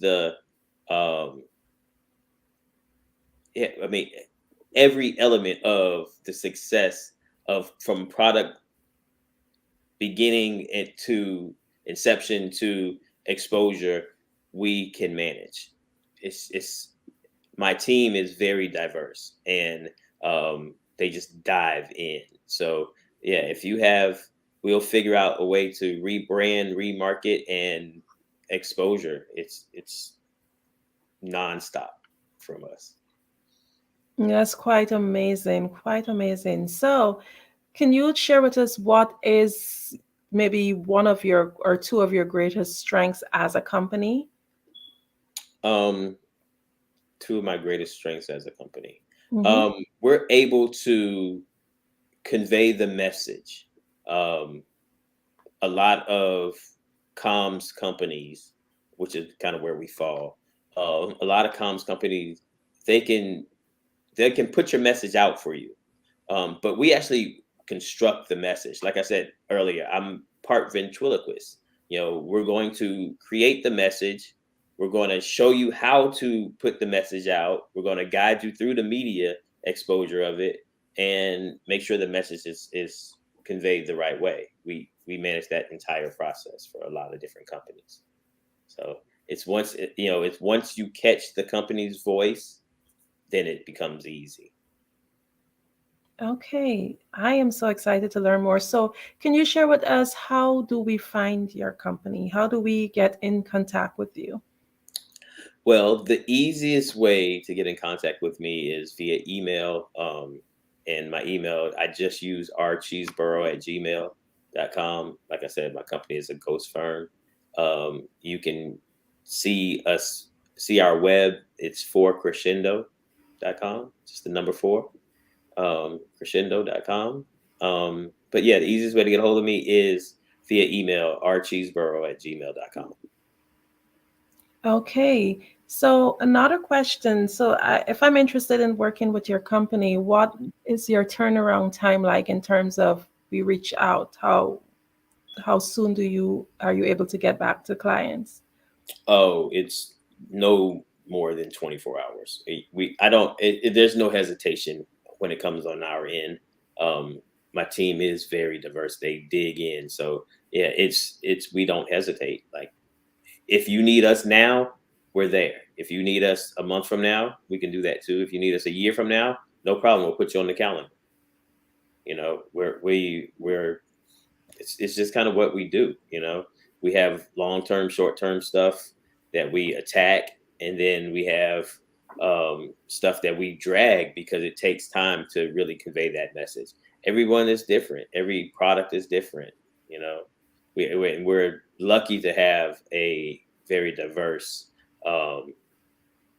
crowd of people who want our service. So it's good.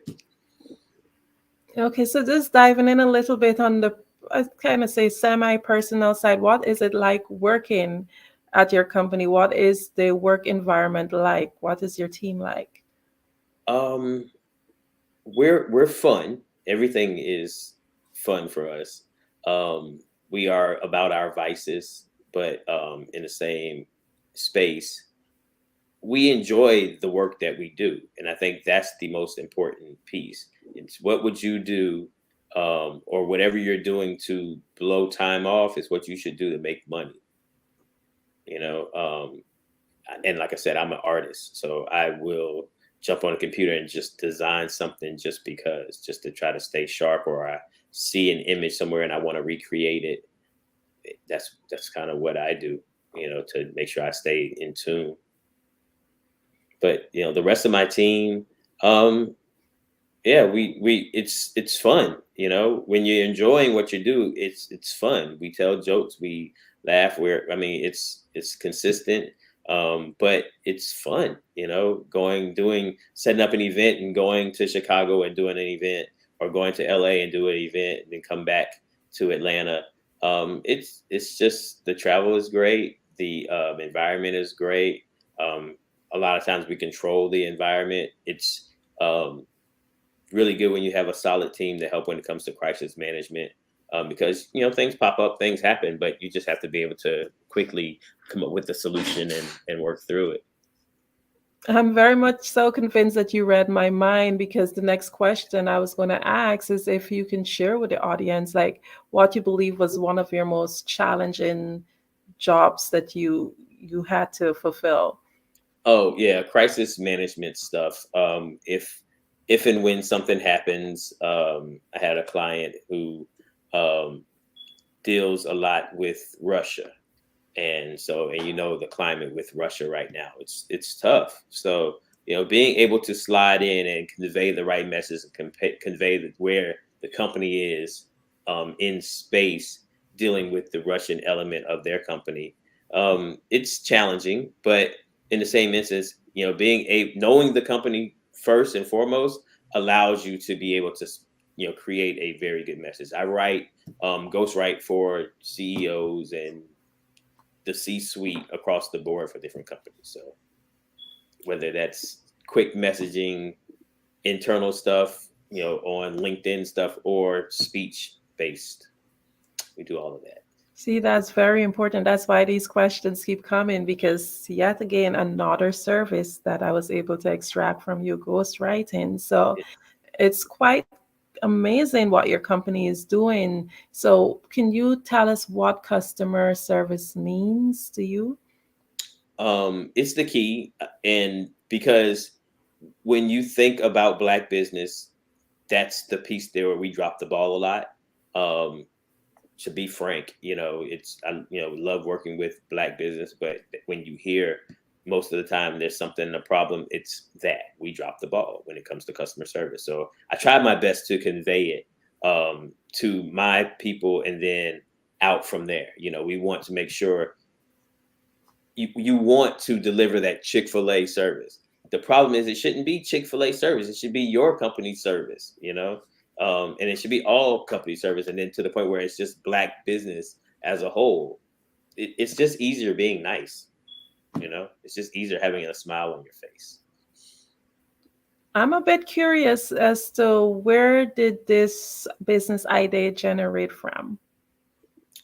For Crescendo? Yes. Well, it took off. It was forced. Crescendo has always, elements of Crescendo have been things that I've done over the years. Like I said, I'm a graphic designer. So, I've designed a logo here or a website there. Then actually a company I worked for I was laid off because my role was housed in human resources, and I was the only non-human resource function cutbacks. But they became a client, and so that instantly put me in a position where I was able to, excuse me, truly work on the growth of the business itself, and then all of the different elements of the business. I'm a person where I don't say no. Now that we have this great intranet, you can find the answer to everything. You can find out how to do anything. So anytime someone comes to me and say, "Hey, can you?" Yes, I can. And if I don't do it now, I can and I will. And it's going to look great because I'm a creative. So I'm going to make sure the visual aspects of it work first and foremost. That's what sells me. It's seeing the product. It's seeing it. That's it. So it's how you take the time, how you look in the morning, how you put the time, energy, and effort into yourself is how you put it into your business, which is the same way you want your employees, you want your people to put their energy into the business. Don't cut the corners on your employees. Give them good stuff. They'll wear it. That exposes your brand. They'll talk about you. To their friends, to their family. The hardest thing to do is to combat someone being upset with what you've done, because they'll talk to everybody. That person who's mad, they're going to jump online, they're going to jump on Yelp, they're going to do this, they're going to tell, and they're telling everybody. And now you have to fight through that. You just lost one person you upset, killed 10 customers for you, when it could just be the other way around. You have to make sure that you're able to get people to talk good about you in public. That's what we push on to. Absolutely. So we're winding down now. I just want you to share with the audience, what is it you would like to leave them with today? Anything that what message you would have wanted to convey to them? What would you like to leave them with today? Just push your growth. Don't hesitate. And it's okay to fail. It's okay for it not to work.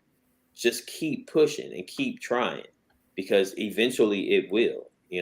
There isn't one inventor who came up with a product and it popped the very first time and it was great. It's very rare. So just keep pushing and look for help, and don't be afraid to ask for help. Know that help costs, but be willing to ask, and realize where the help will take you if you spend the money the right way. That's about it. I love that, because I'm an avid reader, and one of the books that I hold dearly is Think and Grow Rich, and one of the principles is actually asking for help. And I find a lot of people, they sometimes waste so much time and resources on that learning curve. So of course, definitely, I love that advice. So once again, before we go, can you tell the audience again, how can we get hold of you? Sure. My company website is forcrescendo.com. And if you want to reach me directly, the fastest way is email. It's rcheeseboro@gmail.com. So RCHEESE, B as in boy, ORO @gmail.com. Well, thank you so much. No problem at all. Love it. We appreciate having you here, and genius is coming, and I'll see you on the other side. All right.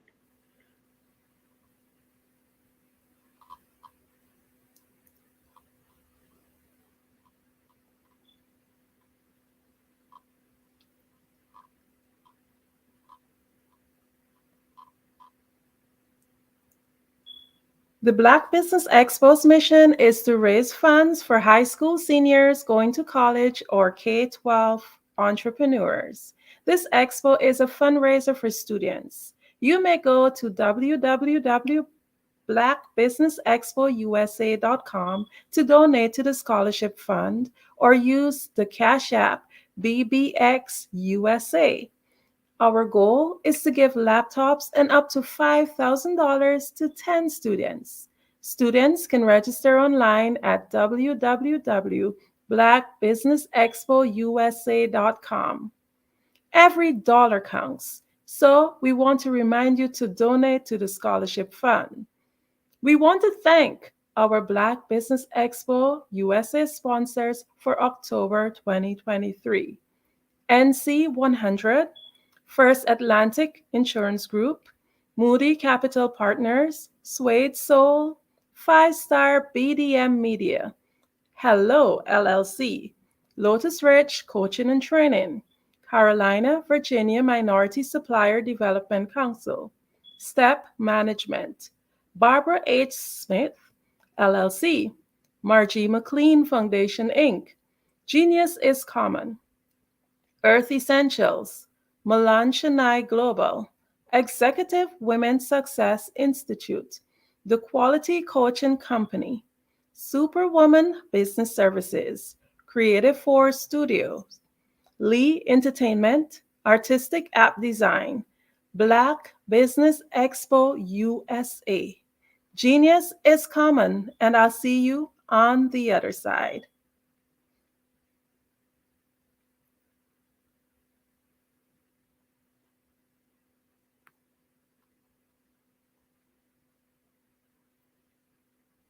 Hey guys, my name is Caden. I'm the CEO of Caden Teaches, and my genius is teaching kids about financial literacy. Throughout my financial products, such as my financial flashcards, my activity book, and my newest project, my financial bus, which I bought. And on the bus, it has a mock bank where kids will learn how to deposit and withdraw money, a mock grocery store where kids will be able to learn how to have a family budget, and a mock stock exchange where kids will even be able to learn how to invest in stocks. Now, I decided to start teaching kids about financial literacy because I find that most kids graduate high school without even knowing the basics about financial literacy. And I feel if I were to teach kids about financial literacy, that I would be able to help kids tap into their genius. And I actually learned about financial literacy to my dad because I would go to business meetings with him, and I would always see that they were talking about financial literacy. And at that point, I didn't understand what financial literacy was. So I took it upon myself to learn about financial literacy and teach it to kids in a way that they could understand. But I want you guys to help me help kids tap into their genius by going to my website, cadenteaches.com, and you can sew into me in my financial bus by going to my GoFundMe link. And remember, if Caden can, you can too. Because prepare for what's coming and dominate in economic winter. Stand strong and thrive by showcasing your great products and services globally through the Black Business Network and Black Business Olympics. The Black Business Network has showcased over 2,000 companies with over $7 billion in sales each year. Over 10 million attendees have viewed the rebroadcast each month. Through the Black Business Olympics, unique styles of business training and mentoring are turning students into business owners and entrepreneurial warriors who will dominate in any economy. Gain the ultimate advantage of the Black Business Olympics, 7 days of unbelievable topics and speakers speaking around the globe. Donate your time and experience to provide expertise and scholarships to students worldwide and change the world. Now, more than ever, new insights, tools, strategies, and capabilities are needed. This is your chance for a major presentation to the world. Fill out the form and join the more than 2,000 speakers who have presented to over 200 countries. Join the Black Business Network streaming live into the Metaverse, STEM City, Black Multiverse Enterprises, Hulu, Amazon, YouTube, iHeartRadio, Apple, Facebook, LinkedIn, Pod TV, IBM TV, Spotify, and Google Podcasts. Sign up today. Spaces are limited, and we will see you there.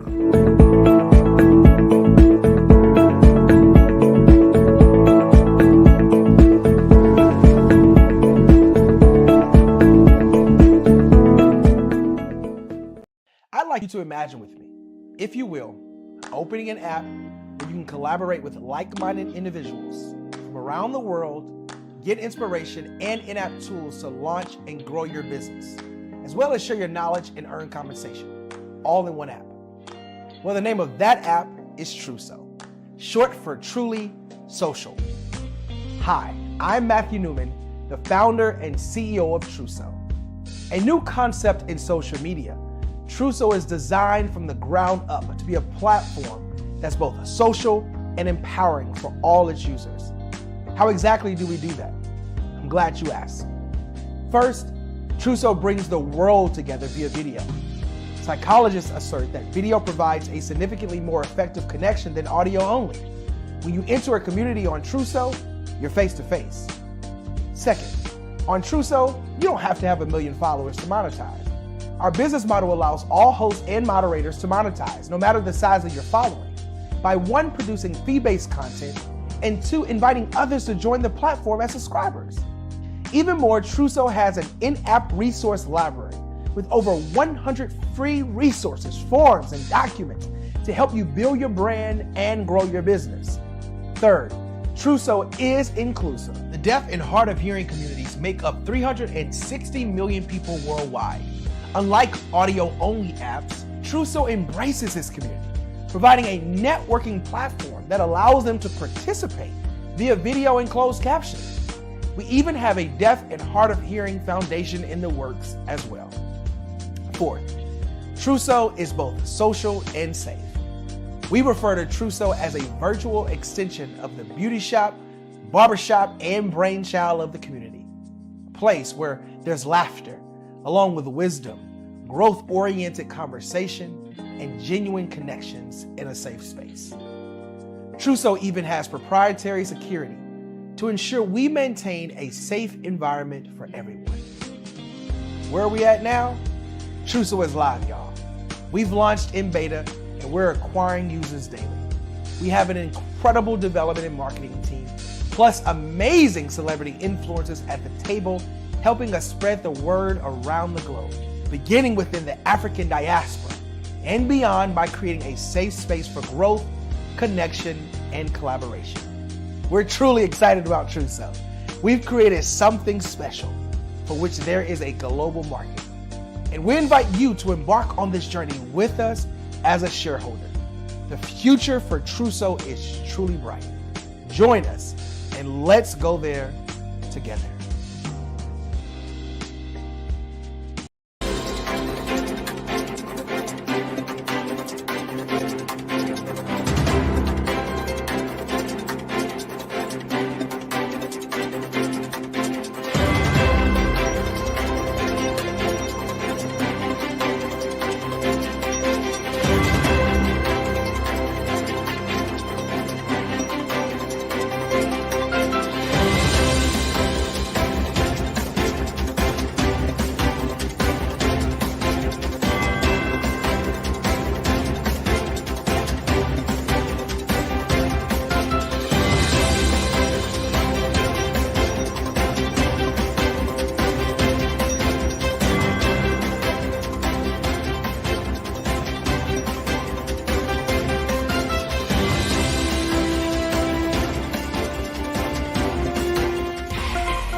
Dr. Eric Kelly III and a host of phenomenal speakers from all around the globe for this 7-day virtual event that you don't want to miss. The mission of the Black Business Expo is to raise scholarship money from kids all the way from high school, all the way from college. The Black Business Olympics is one of the largest Black business showcases in the world. It is an opportunity for businesses and companies to showcase their businesses globally. We are going to be giving away laptops up to $5,000 away to students. Again, I'm Olivia Appleberry, the founder of 2 Cents Finance and one of the speakers for the expo. I am so excited to see you there. For more info, go to www.blackbusinessexpousa.com or call 919-308-9090 and hope to see you there. I am Black business. From the moment I wake until the time I sleep. Yes, I am Black business. I am Black business. Tell me, are you Black business? I am Black business. Do you support Black businesses? Listen, I support Black business because I am Black business. Black Business Expo, one of the largest business showcases in the history of Black business in the world. The world! Sign up today at www.blackbusinessexpousa.com or call 919-308-9090. I am Black business. I am Black business. From the moment I wake until the time I sleep, I am Black business. I am Black business. Are you Black business? I am Black business. Do you support Black businesses? I support Black business because I am Black business. Black Business Expo, one of the largest business showcases in the history of Black America in North Carolina.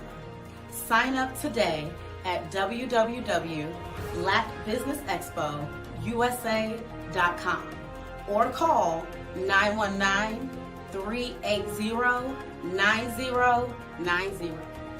I am Black business. I am Black business.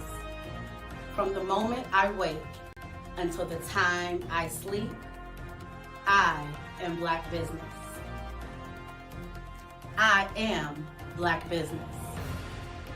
Are you Black business? I am Black business. Do you support Black businesses? I support Black business because I am Black business. Black Business Expo, one of the largest business showcases in the history of Black America in North Carolina. Sign up today at www.blackbusinessexpousa.com or call 919-380-9090. I am Black business. I am Black business. From the moment I wake until the time I sleep, I am Black business. I am Black business. Are you Black business? I am Black business. Do you support Black businesses? I support Black business because I am Black business. Black Business Expo, one of the largest business showcases in the history of Black America in North Carolina. Sign up today. How many times have you been asked to help someone you didn't even know, a student, a business entrepreneur, or did you ever even ask, where did they end up? That business, that friend, that entrepreneur. Well, just maybe they ended up in a gang, bankrupt, homeless, or worse, dead. Maybe they turned to crime, drugs, and alcohol. Did you ever wonder? Did you destroy their dream, or was your life always so easy? At the Black Business Olympics, we started a movement to help students complete. Give them hope and foster success. Help them to leave their dreams of providing laptops, computers, and up to $5,000 in scholarship funds. Today, we ask you to help a student, a business owner, or an entrepreneur to realize their dream by sponsoring them, supporting them, and buying from them. Consider this. With $1.6 trillion in our Black community, we only ask for a small donation for our students, our businesses, and our entrepreneurs. And you can change a life today. So I ask you, what are you going to do? Sit on the sideline and watch our students in high school be losers, miss out on their dream from lack of resources? Or are you going to donate to the movement and change their future and yours as well? Give us a call today at 919-308-9090. Change their life by investing with action to the Black Business Olympic Fund. The Black Business Olympics, one of the largest business showcases of Black business in the history of the world.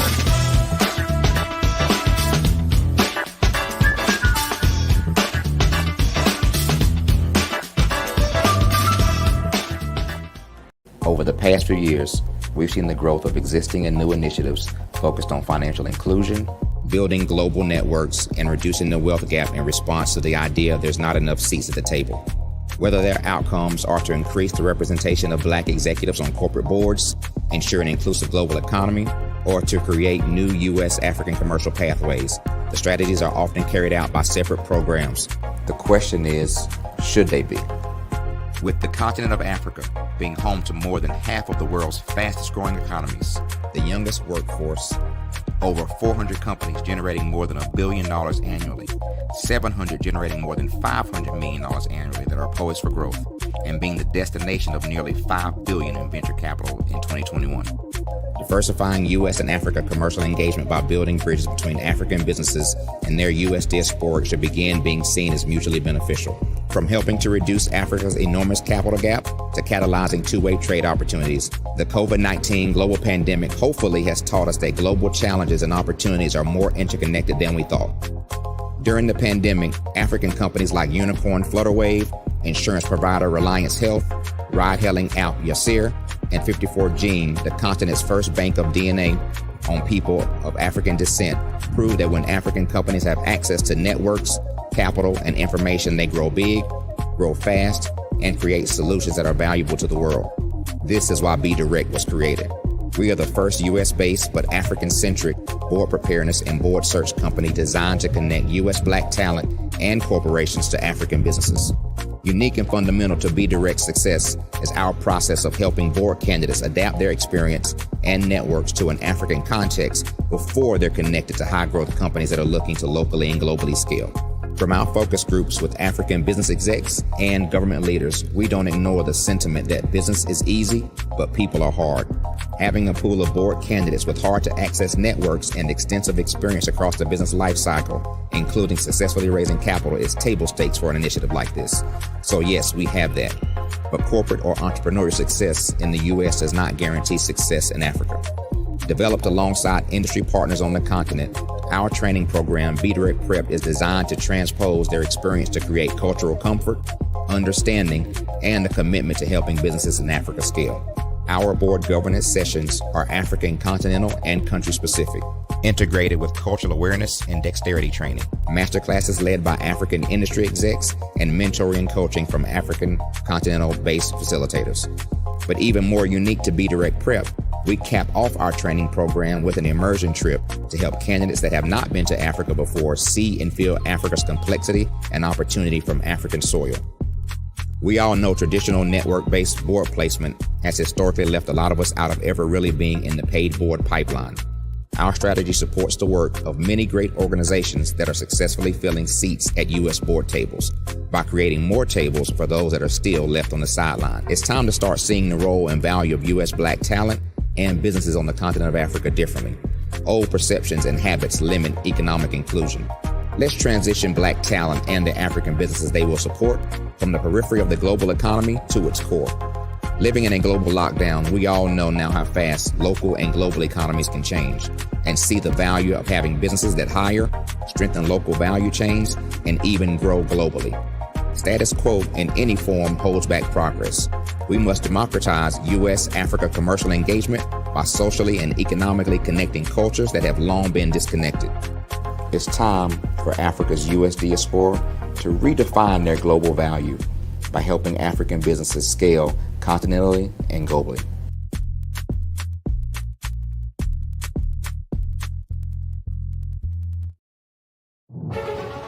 In the heart of America, there are dreams waiting to be realized.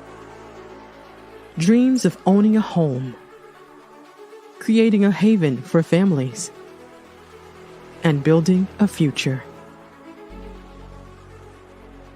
Yet, there are 13 million mortgage-ready home buyers and nearly 20 million renter households who have the credit and income to qualify for a mortgage but remain left out of the home buying process. These potential home buyers are in urban and rural America, where dreams should flourish. The big banks, the giants of finance, have all exited the mortgage lending business, decreasing their lending footprints across America. They are no longer present and active in these communities.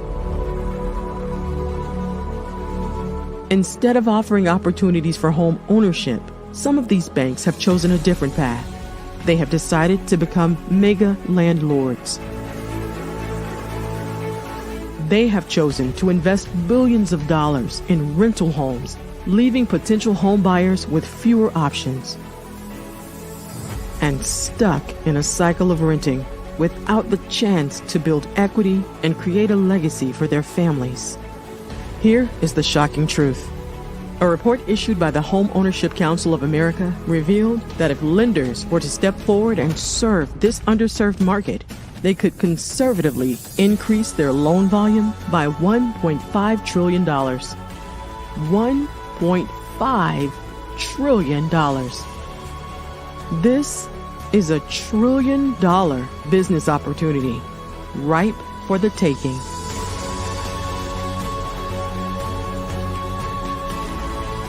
That's why I Have a Dream Home is here.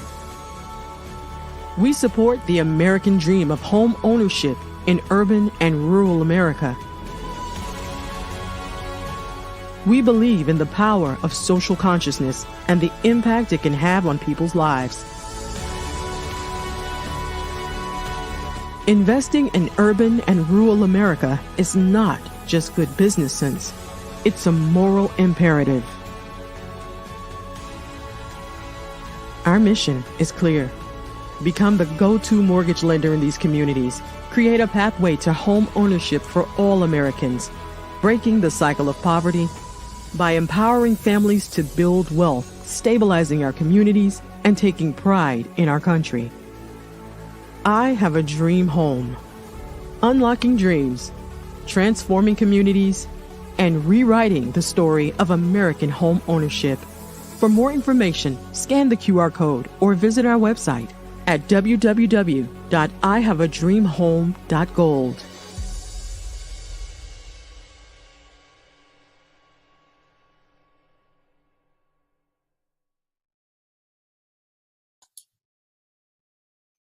Hi, I'm Barbara Smith. Genius is... I am a child of the Most High God. He has gifted me in ways that I could not even imagine and didn't know.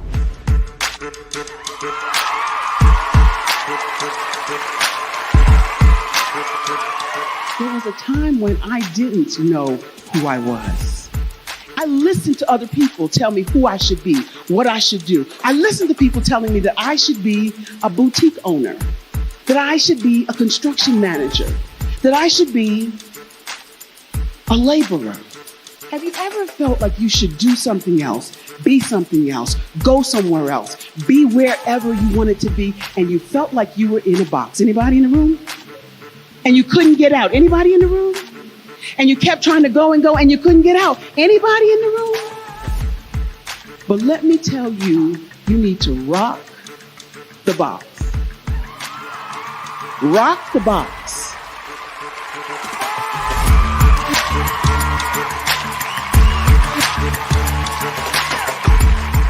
I am engaging, inspiring, and empowering.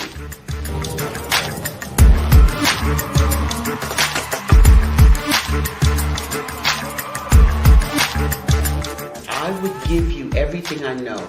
Just by touching you, if I could, by osmosis, give you every single thing I've learned, I've gone through, I know I would. We know that's not possible, but as it is possible, I love to share information with people. Some of you out there, people have told you that you can't be, you can't have, you can't do. But I will tell you, like Kingston said, you can, you must, and you will. If it's to be, it's gonna be me. You gotta say it. If it's to be, it's gonna be. If it's to be, it's gonna be. If it's to be, it's gonna be.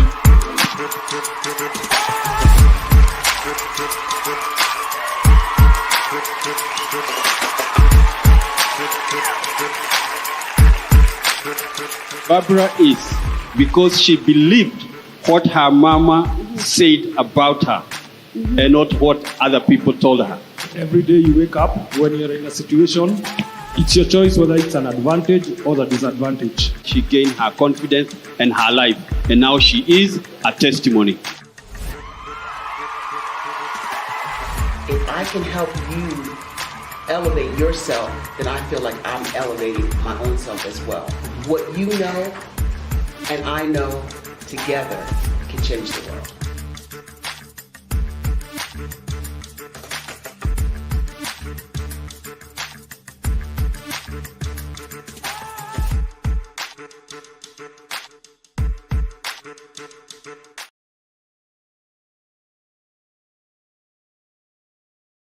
I'd like you to imagine with me, if you will, opening an app where you can collaborate with like-minded individuals from around the world, get inspiration and in-app tools to launch and grow your business, as well as share your knowledge and earn compensation, all in one app. Well, the name of that app is Truso, short for Truly Social. Hi, I'm Matthew Newman, the founder and CEO of Truso, a new concept in social media. Truso is designed from the ground up to be a platform that's both social and empowering for all its users. How exactly do we do that? I'm glad you asked. First, Truso brings the world together via video. Psychologists assert that video provides a significantly more effective connection than audio only. When you enter a community on Truso, you're face to face. Second, on Truso, you don't have to have 1 million followers to monetize. Our business model allows all hosts and moderators to monetize, no matter the size of your following, by 1, producing fee-based content, and 2, inviting others to join the platform as subscribers. Even more, Truso has an in-app resource library with over 100 free resources, forms, and documents to help you build your brand and grow your business. Third, Truso is inclusive. The deaf and hard of hearing communities make up 360 million people worldwide. Unlike audio-only apps, Truso embraces its community, providing a networking platform that allows them to participate via video and closed captioning. We even have a deaf and hard of hearing foundation in the works as well. Fourth, Truso is both social and safe. We refer to Truso as a virtual extension of the beauty shop, barbershop, and brainchild of the community. A place where there's laughter, along with wisdom, growth-oriented conversation, and genuine connections in a safe space. Truso even has proprietary security to ensure we maintain a safe environment for everyone. Where are we at now? Truso is live, y'all. We've launched in beta, and we're acquiring users daily. We have an incredible development and marketing team, plus amazing celebrity influencers at the table, helping us spread the word around the globe, beginning within the African diaspora and beyond by creating a safe space for growth, connection, and collaboration. We're truly excited about Truso. We've created something special for which there is a global market. And we invite you to embark on this journey with us as a shareholder. The future for Trousseau is truly bright. Join us and let's go there together.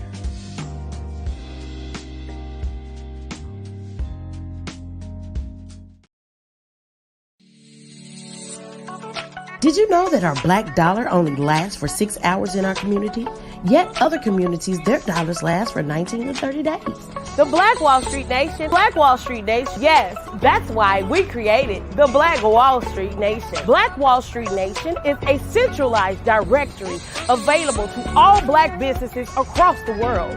It was created for businesses like you, the ones that want to start and the ones who have a dream that have already started, such as businesses like Drop in a Bucket Productions, Valito Foods, Sugar Tea Brandy Firm, All the Dazzle, Bun Cakeaholic, Miss Riot, and you.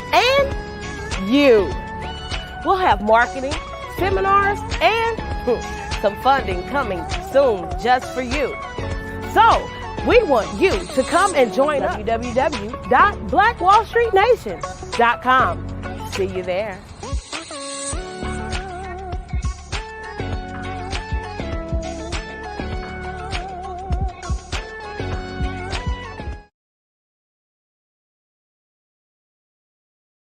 I was born in a little village on the island of Haiti.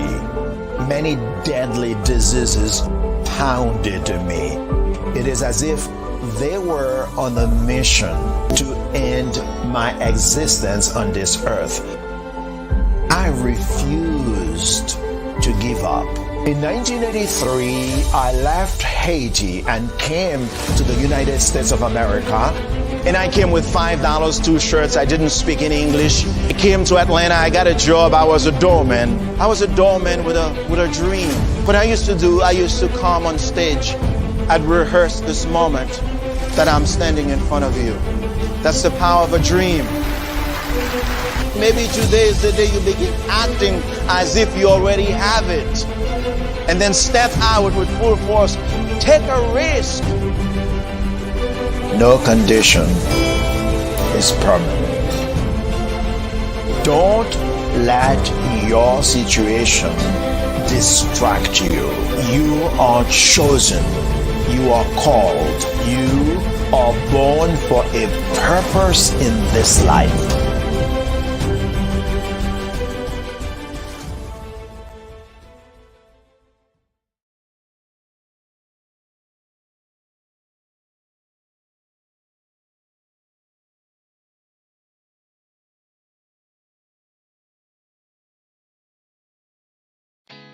Did you know women represent just 3% of Fortune 500 CEOs and less than 15% of corporate executives at top companies worldwide?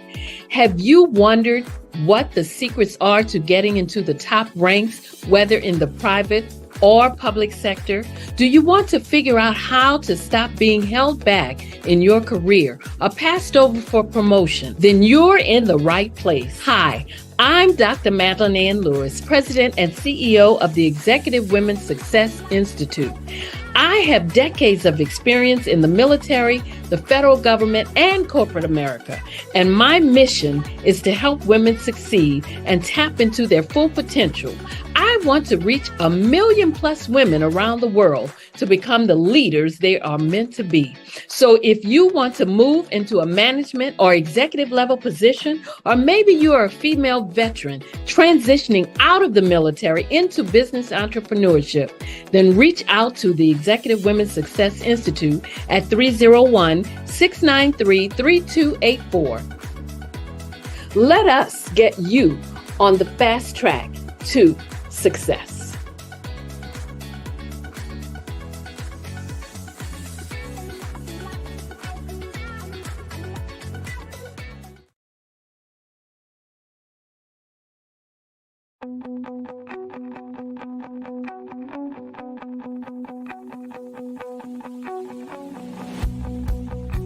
I am Black business. From the moment I wake until the time I sleep. Yes, I am Black business. I am Black business. Tell me, are you Black business? I am Black business. Do you support Black businesses? Listen, I support Black business because I am Black business. Black Business Expo, one of the largest business showcases in the history of Black business in the world. The world!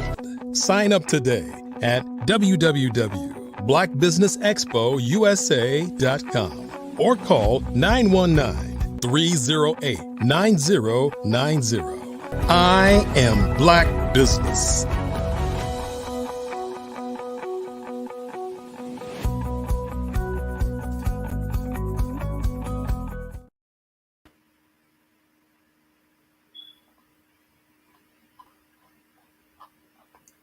Good morning, business owners, entrepreneurs, thought leaders, and corporations. Welcome to the Black Business Network. My name is Andrea Adams, and I am your moderator and speaker for this section of our morning Black Business Network presentation. The Black Business Network is a 24-hour business network showcasing Black businesses, business owners, entrepreneurs, and thought leaders worldwide. We have speakers from North Carolina, London, Singapore, Africa, Japan, and cities all over the United States. The Black Business Network is a global community sharing its business knowledge to empower, inspire, and educate businesses about business. Before I go into my keynote speech, just let me share a little bit about me.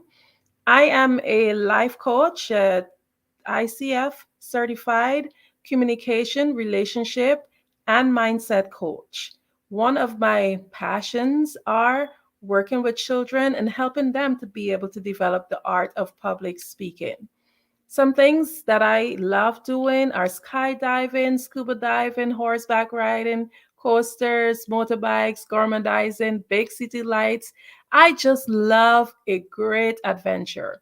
Also, I love to read, and I'm the founder of Keg Book Club and Keg Tweens and Keg Kids. Keg just means to read for knowledge, empowerment, and growth. I was honored and privileged to be able to be trained by Les Brown with his Power Voice program, and I was able to be mentored by John Tallarico. I was able to be mentored to think into results, and I used that training through role modeling and self-expression to empower youths to develop their speaking skills, assess their inner self-talk, change their mindset, and transform their lives. So, let me go straight into thinking into results and understanding what our thoughts are and how potent our thoughts are.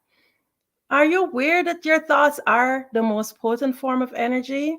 Yes, indeed. Just think about lightning and all of the great wonders of the world and how powerful they are.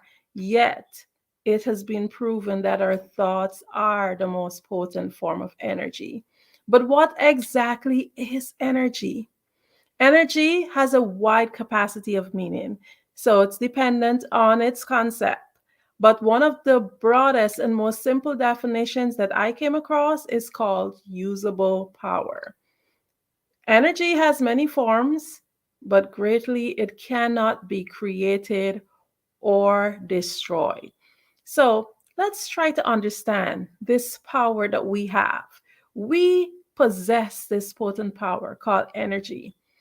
And just to get a better understanding about it, I'll tell you about our mind. Your mind is a center of divine creation. The center is responsible for whatever results that you are having now in your life. So, before I go on further, I will ask a question. I want you to think about this. Where is your mind located? I know many of you listening in here, the first thing you would think about is your brain. Most people automatically say that. However, the brain is part of your physical body, and the mind is the tool that we use to operate the physical body. You may be wondering, hey, as a business owner, why is it important, even as an individual, for me to understand all of this? Because where you are in your business, wherever you are in your life, it's all based on your creation, based on your ability to create the life that you want. So, whatever it is that you're experiencing now, you create it. So, if you can better understand your mind, then you can better create the optimum life that you want to live. So, moving forward, our mind is energy. The mind is used to think. The brain is the transmitter.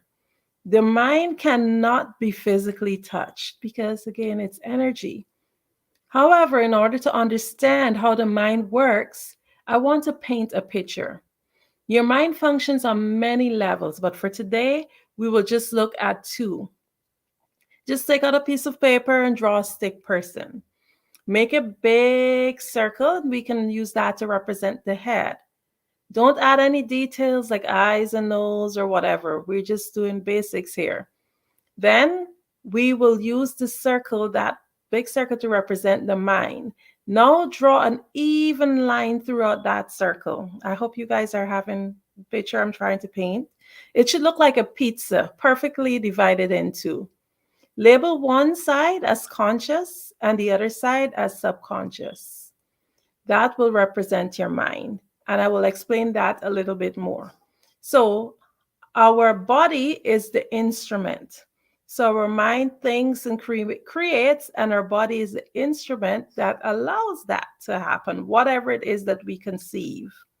So the conscious mind is the thinking mind. Back to that figure, which is divided into conscious and subconscious, the conscious mind being the thinking mind, the educated mind, while the subconscious mind is the emotional mind. The conscious mind receives information from the outside world through its 5 sensory factors. I'm sure you guessed it: sight, sound, smell, taste, and touch. Unfortunately, most people only live through these senses, and we are much more than these senses. These are just an addition to the greatness that we are. The subconscious mind only does what is impressed upon it. It does not question anything. The subconscious mind creates whatever picture is painted. Just think about the stuff that you would have gained in life, all your achievements. At one point, everything happens twice. At one point, you would have had a picture of what you wanted, and then you would have created it. The conscious mind is where we gather the information, but it's not the part that controls the body. The conscious mind thinks, and the subconscious mind executes whatever is impressed upon it, and it expresses itself through the body. I know it's a lot, so just let's do a little recap, because that's a lot of information to just pour into your mind, especially if you're hearing this concept for the first time. So, energy is usable power, and your thoughts are the most potent form of energy. Repeat that. My thoughts are the most potent form of energy. I want you to let that sink in and sit on your heart, because if you understand the power you hold by just thinking positively, thinking of what you want, assuming the feeling of the wish fulfilled, then you will understand that you are limitless potential. We need to understand that our mind has to be in the right place for us to be able to function and be successful, to gain whatever business it is that we want to achieve, whatever business it is that you want to form. You have to, first of all, be there in the right place in your mind. Your mind is a center of divine creation. And I could have said that it is the center of divine creation, but the is definitive. And there's not one center. Each and every one of you who are all listening, you are limitless potential with a center of divine creation. So again, remember that your mind is divided into conscious and subconscious. So you would have heard me mention earlier, okay, I was trained by John Tallarico through Bob Proctor program to think into results. But how do you think into results? It's pretty simple. Whatever it is you want to achieve, begin with the end in mind.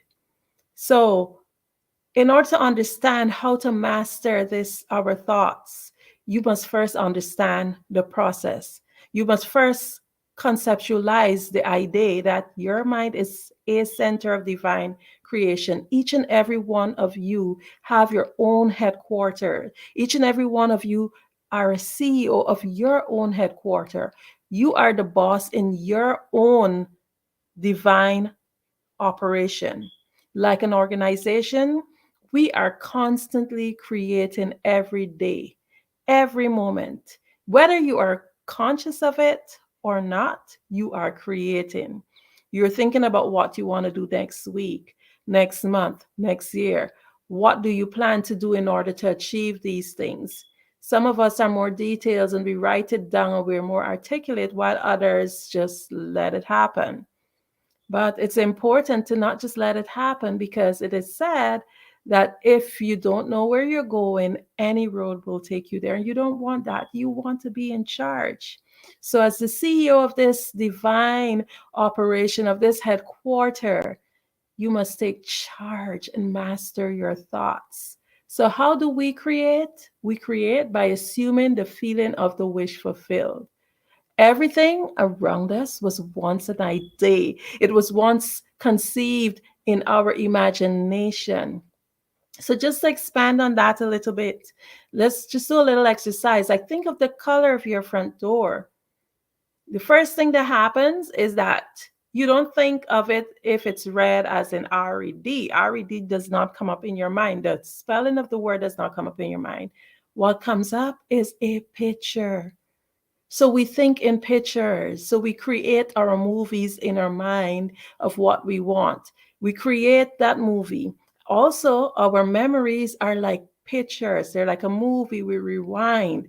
And it could get a little bit more complicated, because, like, if I ask you what was the last dish you washed, you might not necessarily remember. You might recall, rewind your movie, but because we remember things which have more of an emotional attachment to, we might remember something that someone did to hurt us more than we might remember what is the last dish. So that's why, which was the last dish that you washed?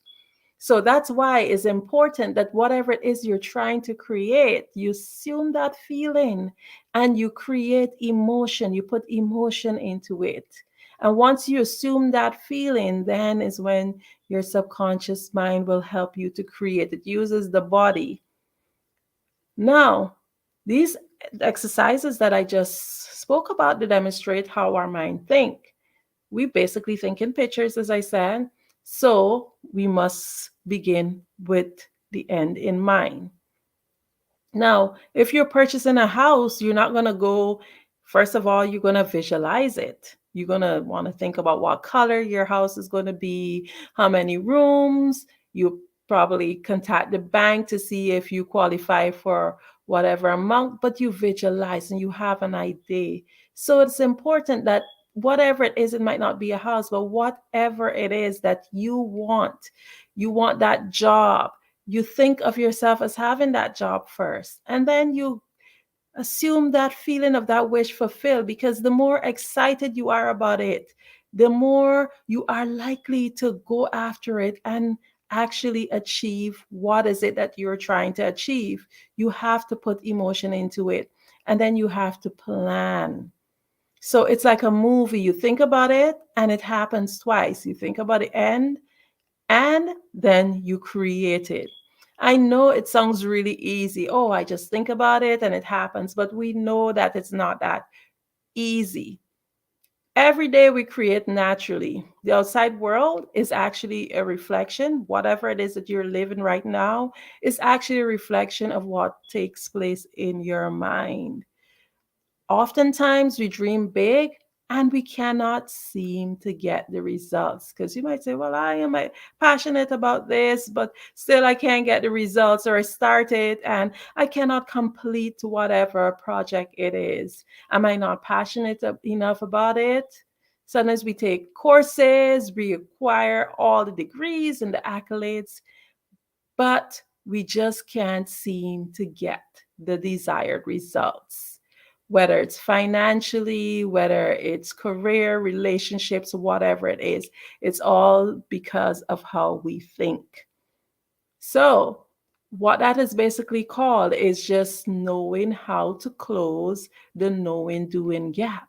Because a lot of times, not always, we actually know what to do, but we don't do it.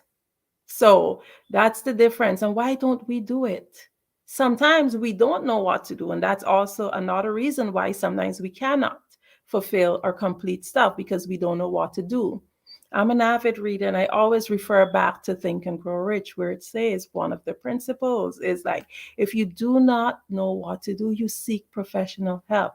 A lot of us, we want to skimp and cut corners, and we end up losing more. So if you don't know what to do, find somebody who's done it, a mentor. Get yourself a coach or a professional who will be able to help you close that gap. So if your issue is not knowing, then you have no excuse. There's somebody out there who have done it, because there's nothing new under the sun. So say we do know, but you still can't get the results. So why is it so hard? In order to get the results we need to get to the core issue. What is stopping us? When you really look back at it, most times it's self-doubt, it's indecision, it's poor self-image, paradigms and terror barriers, all these things that sabotages us. So indecision causes disintegration, and I'm sure many of you would have heard that. It's just a basic law of the universe. You either have to create or disintegrate. There's no other way. And that's why I love the laws of the universe, because it does not matter about gender or race. It just follows for everyone. It's like principles. It's a law. You can either create or disintegrate. So if you're not being decisive, that means that you're disintegrating. We just need to get mad sometimes and just do it. Many times, self-doubt is our major saboteur.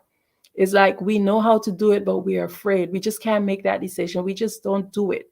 Nike, just do it. So again, as I said, if you don't know what to do, you find people and resources who will be able to help you. If you know what to do, don't doubt yourself, just do it. Then another big thing is poor self-image. What is the story of yourself that you have told yourself? In order to get the results we seek, we have to accept ourselves. Many of us have not accepted ourselves. We are so hard on ourselves with mistakes that we would have made. We are ashamed of decisions that we would have made, not realizing that everybody have their own burdens that they live with. The only reason why it is so much for you is because you have focused on it. They say wherever focus go, energy flows. Wherever you focus, that's what becomes big. So you can't focus your energy on stuff that are negative, because then it will turn into a big sore.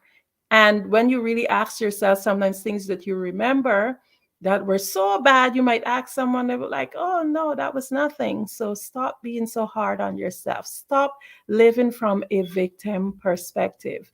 That is one of the main saboteurs of not being able to see your results. The poor me syndrome. The self-image of you is how you perceive yourself, and it builds up and it gets worse because we magnify these stories. And for example, it might have been something small and we make it into a much bigger thing. Or like, it was so embarrassing. Everybody that was there, mind you, it was 2 or 3 persons. So anybody listening might think, oh my goodness, it was an entire village or a stadium. No, we caused this on ourselves. So self-image should be positive. Forgive yourself. Get rid of those garbage thoughts, those negative thinking. Okay? So, next thing that we have is terror barriers. Terror barriers are basically challenges based on our unconscious fears. A lot of it often erupts when we're working towards our goal and our vision. And it's really an illusion. Every fiber of our being wants to turn back and throw in the towel. How many times we have unfinished projects? That's because we have this great idea and we assume the feeling of the wish fulfilled, we go after it. We're going after it. And then all of a sudden, we have this thought that comes in, oh, I can't do this because of that reason or this reason. Or something happens and you go, oh, this is a sign. Maybe I shouldn't have done this. No, you have to push through. Terror barriers are illusions. Normally, our subconscious mind is just always working on ways to keep us safe and out of potential harm. So it's natural. It's a good thing, but yet it can work against us. So we have to master our thoughts and learn the art of overcoming these things. Do not allow old conditioning and beliefs to stop you from performing new acts in an efficient and effective manner. Terror barrier is basically that feeling of anxiety, that thing that we get in our stomach whenever we're about to start something new. So just get over it. So I've spoken about the paradigms and the terror barriers and self-doubt and indecision. These are all things that keep us from being able to achieve that which we want to achieve. It's the thing that stops us from getting to the next level. So my question to you is, now that you know what the issues are, you understand that you are in charge of your future. You are responsible for whatever reality that you have now. And you understand that these paradigms and terror barriers, they're all illusions. They're all just there to stop you from getting to that next level. You understand the problem. So my encouragement to you is to step forward and ensure that you just overcome it, kick them out. Remember, the only way to see the labels on the box is to be on the outside of the box. Do not put yourself in a box. Understand that you are limitless potential. Do you understand what that means? Sometimes we find ourselves saying, oh, he or she will not amount to more, or I cannot amount to more. There's nobody under the sun that knows what you can amount to. You yourself do not know what somebody can amount to. You might be able to make a guess, maybe based on the life that they're living, but people change, people get breakthroughs. So you should never judge anyone, including yourself. Understand that you are limitless potential. Use this information to change the way that you think. And then you will find that you will receive the results that you want, because there's nothing that you can conceive or believe that you cannot achieve. My name, again, is Andrea Adams. I am a communication, mindset, and relationship coach. I'm the founder of Adornomy LLC, Global Kids Speak, Ramos LLC. And if you would love to work with me in terms of coaching, I am a certified international certified coach, accredited coach. And if you want to learn a little bit more about breaking paradigms and improving your mindset, and you would love to work with me, you can just check my link on Linktree, Adornomy. And if you have any questions, just feel free to reach out and make an appointment. Thank you so much. And it was indeed an honor to be able to share this with you on the Black Business Network this evening. This morning, my apology. The Black Business Expo's mission is to raise funds for high school seniors going to college or K-12 entrepreneurs. This expo is a fundraiser for students. You may go to www.blackbusinessexpousa.com to donate to the scholarship fund or use the Cash App BBXUSA. Our goal is to give laptops and up to $5,000 to 10 students. Students can register online at www.blackbusinessexpousa.com. Every dollar counts, so we want to remind you to donate to the scholarship fund. We want to thank our Black Business Expo USA sponsors for October 2023. NC 100, First Atlantic Insurance Group, Moody Capital Partners, Suede Soul, 5-Star BDM Media, Hello LLC, Lotus Rich Coaching and Training, Carolina, Virginia Minority Supplier Development Council, Step Management, Barbara H. Smith LLC, Margie McLean Foundation Inc., Genius is Common, Earth Essential, Melange Nye Global, Executive Women Success Institute, The Quality Coaching Company, Superwoman Business Services, Creative Force Studios, Lee Entertainment, Artistic App Design, Black Business Expo USA. Genius is common, and I'll see you on the other side.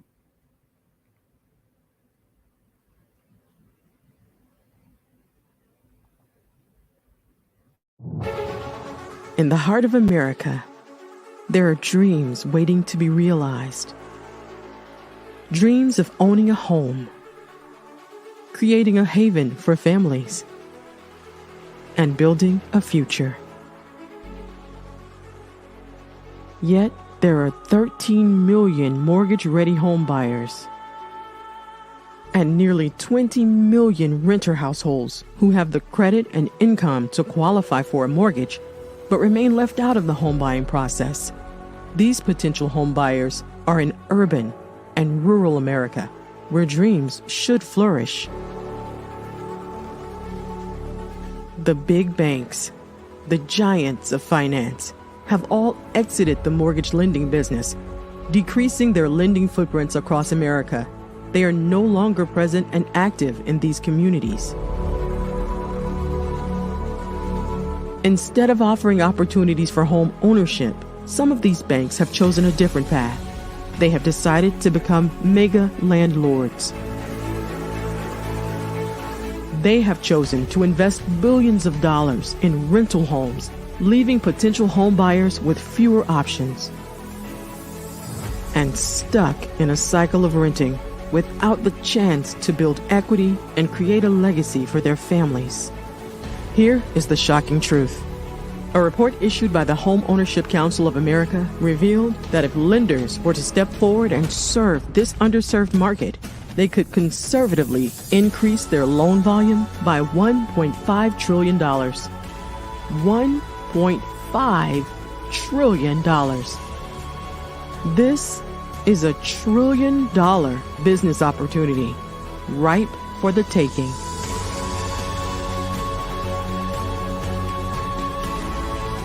That's why I Have a Dream Home is here. We support the American dream of home ownership in urban and rural America. We believe in the power of social consciousness and the impact it can have on people's lives. Investing in urban and rural America is not just good business sense. It's a moral imperative. Our mission is clear. Become the go-to mortgage lender in these communities. Create a pathway to home ownership for all Americans, breaking the cycle of poverty by empowering families to build wealth, stabilizing our communities, and taking pride in our country. I Have a Dream Home. Unlocking dreams, transforming communities, and rewriting the story of American home ownership. For more information, scan the QR code or visit our website at www.ihaveadreamhome.gold.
Dr. Eric Kelly III and a host of phenomenal speakers from all around the globe for this 7-day virtual event that you don't want to miss. The mission of the Black Business Expo is to raise scholarship money from kids all the way from high school, all the way from college. The Black Business Olympics is one of the largest Black business showcases in the world. It is an opportunity for businesses and companies to showcase their businesses globally. We are going to be giving away laptops up to $5,000 away to students. Again, I'm Olivia Appleberry, the founder of 2 Cents Finance and one of the speakers for the expo. I am so excited to see you there. For more info, go to www.blackbusinessexpousa.com or call 919-308-9090 and hope to see you there. I am Black business. From the moment I wake until the time I sleep. Yes, I am Black business. I am Black business. Tell me, are you Black business? I am Black business. Do you support Black businesses? Listen, I support Black business because I am Black business. Black Business Expo, one of the largest business showcases in the history of Black business in the world. The world! Sign up today at www.blackbusinessexpousa.com or call 919-308-9090. I am Black business. I am Black business. From the moment I wake until the time I sleep, I am Black business. I am Black business. Are you Black business? I am Black business. Do you support Black businesses? I support Black business because I am Black business. Black Business Expo, one of the largest business showcases in the history of Black America in North Carolina. Sign up today at www.blackbusinessexpousa.com or call 919-380-9090. I am Black business. I am Black business. From the moment I wake until the time I sleep, I am Black business. I am Black business. Are you Black business? I am Black business. Do you support Black businesses? I support Black business because I am Black business. Black Business Expo, one of the largest business showcases in the history of Black America in North Carolina. Sign up today at www.blackbusinessexpousa.com or call 919-380-9090. I am Black Business. I am Black Business. From the moment I wake until the time I sleep, I am Black Business. I am Black Business. Are you Black Business? I am Black Business. Do you support Black businesses? I support Black business because I am Black business. Black Business Expo, one of the largest business showcases in the history of Black America in North Carolina. Sign up today at www.blackbusinessexpousa.com or call 919-380-9090. I am Black Business. I am Black Business.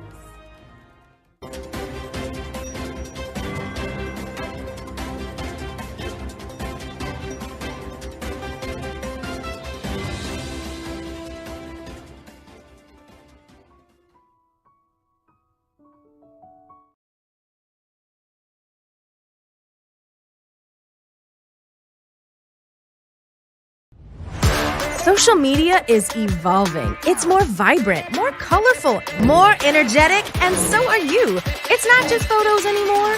It's video, it's audio, it's subscriptions. And now there's Fanbase, a new monetized social network. Fanbase delivers the complete native app experience with full content monetization for every user. No algorithms that shadow ban your engagement or growth, and no ads. Follow anyone for free and subscribe directly to your favorite creators for $4.99 a month. Plus, show some love by tipping on any post. Also, make a Fanbase page and monetize your content the same way. Finally, connect with your followers by posting the amazing content you already create. And now, get paid for it. It's time to energize and monetize, because everyone's a fan of something and everyone has a fan base.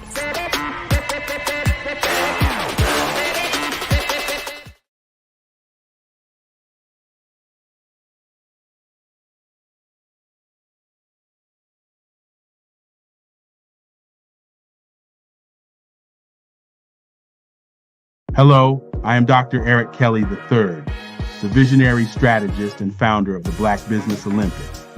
I invite you to showcase your Black-owned businesses on the Black Business Network global stage. The Black Business Olympics is a global Black Business Network platform that propels Black-owned businesses into the international spotlight. By showcasing your business on the Black Business Olympics platform, you can reach a worldwide audience of potential customers, partners, and investors.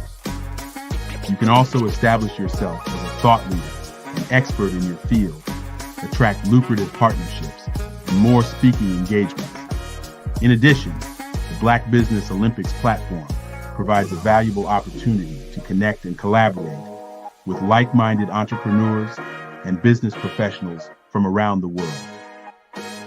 This can lead to new business opportunities, ideas, and relationships. Finally, by sharing your story and expertise on the Black Business Olympics platform, you can inspire and empower others. This is a powerful way to make a positive impact on the world and leave a lasting legacy. If you are a Black-owned business owner, I encourage you to seize the opportunity to showcase your business on the Black Business Olympics platform. It is a once-in-a-lifetime opportunity to make an indelible mark on the world. Be one of the 1,000 visionary entrepreneurs who are changing students' lives, shaping industries, and leaving an unforgettable legacy for their families. Unleash your voice on our global stage and watch your business thrive. Black Business Olympics is one of the largest black business showcases in the history of black business in the world. Yes, the entire world. Just give me a call today at 919-308-9090.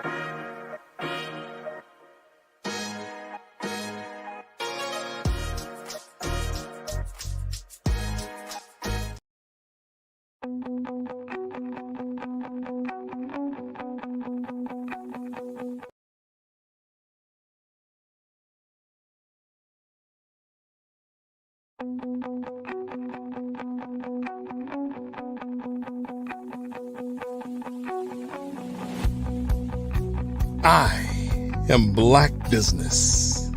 From the moment I wake until the time I sleep. Yes, I am black business. I am black business. Tell me, are you black business? I am black business. Do you support black businesses? Listen, I support black business because I am black business. Black Business Expo, one of the largest business showcases in the history of black business in the world. The world.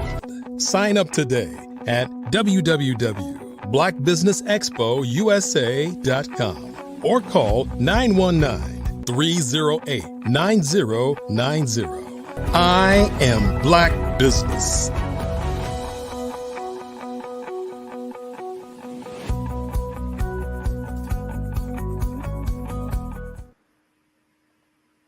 Good morning, business owners, entrepreneurs, thought leaders, and corporations.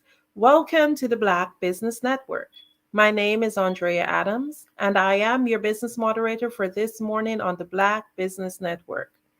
The Black Business Network is a 24-hour business network showcasing Black businesses, business owners, entrepreneurs, and thought leaders worldwide. We have speakers from North Carolina, London, Singapore, Africa, Japan, and cities all over the United States. The Black Business Network is a global community sharing its business knowledge to empower, inspire, and educate businesses about business. I am honored to present to you our next speaker for this morning, Merrill Holloway. Currently residing in Raleigh, North Carolina, is an enthusiastic, resolute advocate for economic empowerment and social justice within several North Carolina community and business sectors. He is both the founder and the executive director of NC 100, nonprofit focused on mapping and identifying opportunities for collaboration and change in Rockingham County. Also serving as a program manager with the Rural Forward North Carolina program housed inside of MDC Inc., shaping a South where all people thrive. Through the Rural Forward NC work, Merrill serves as part of the capacity building arm for the Healthy Places North Carolina initiative for the Kate B. Reynolds Charitable Trust.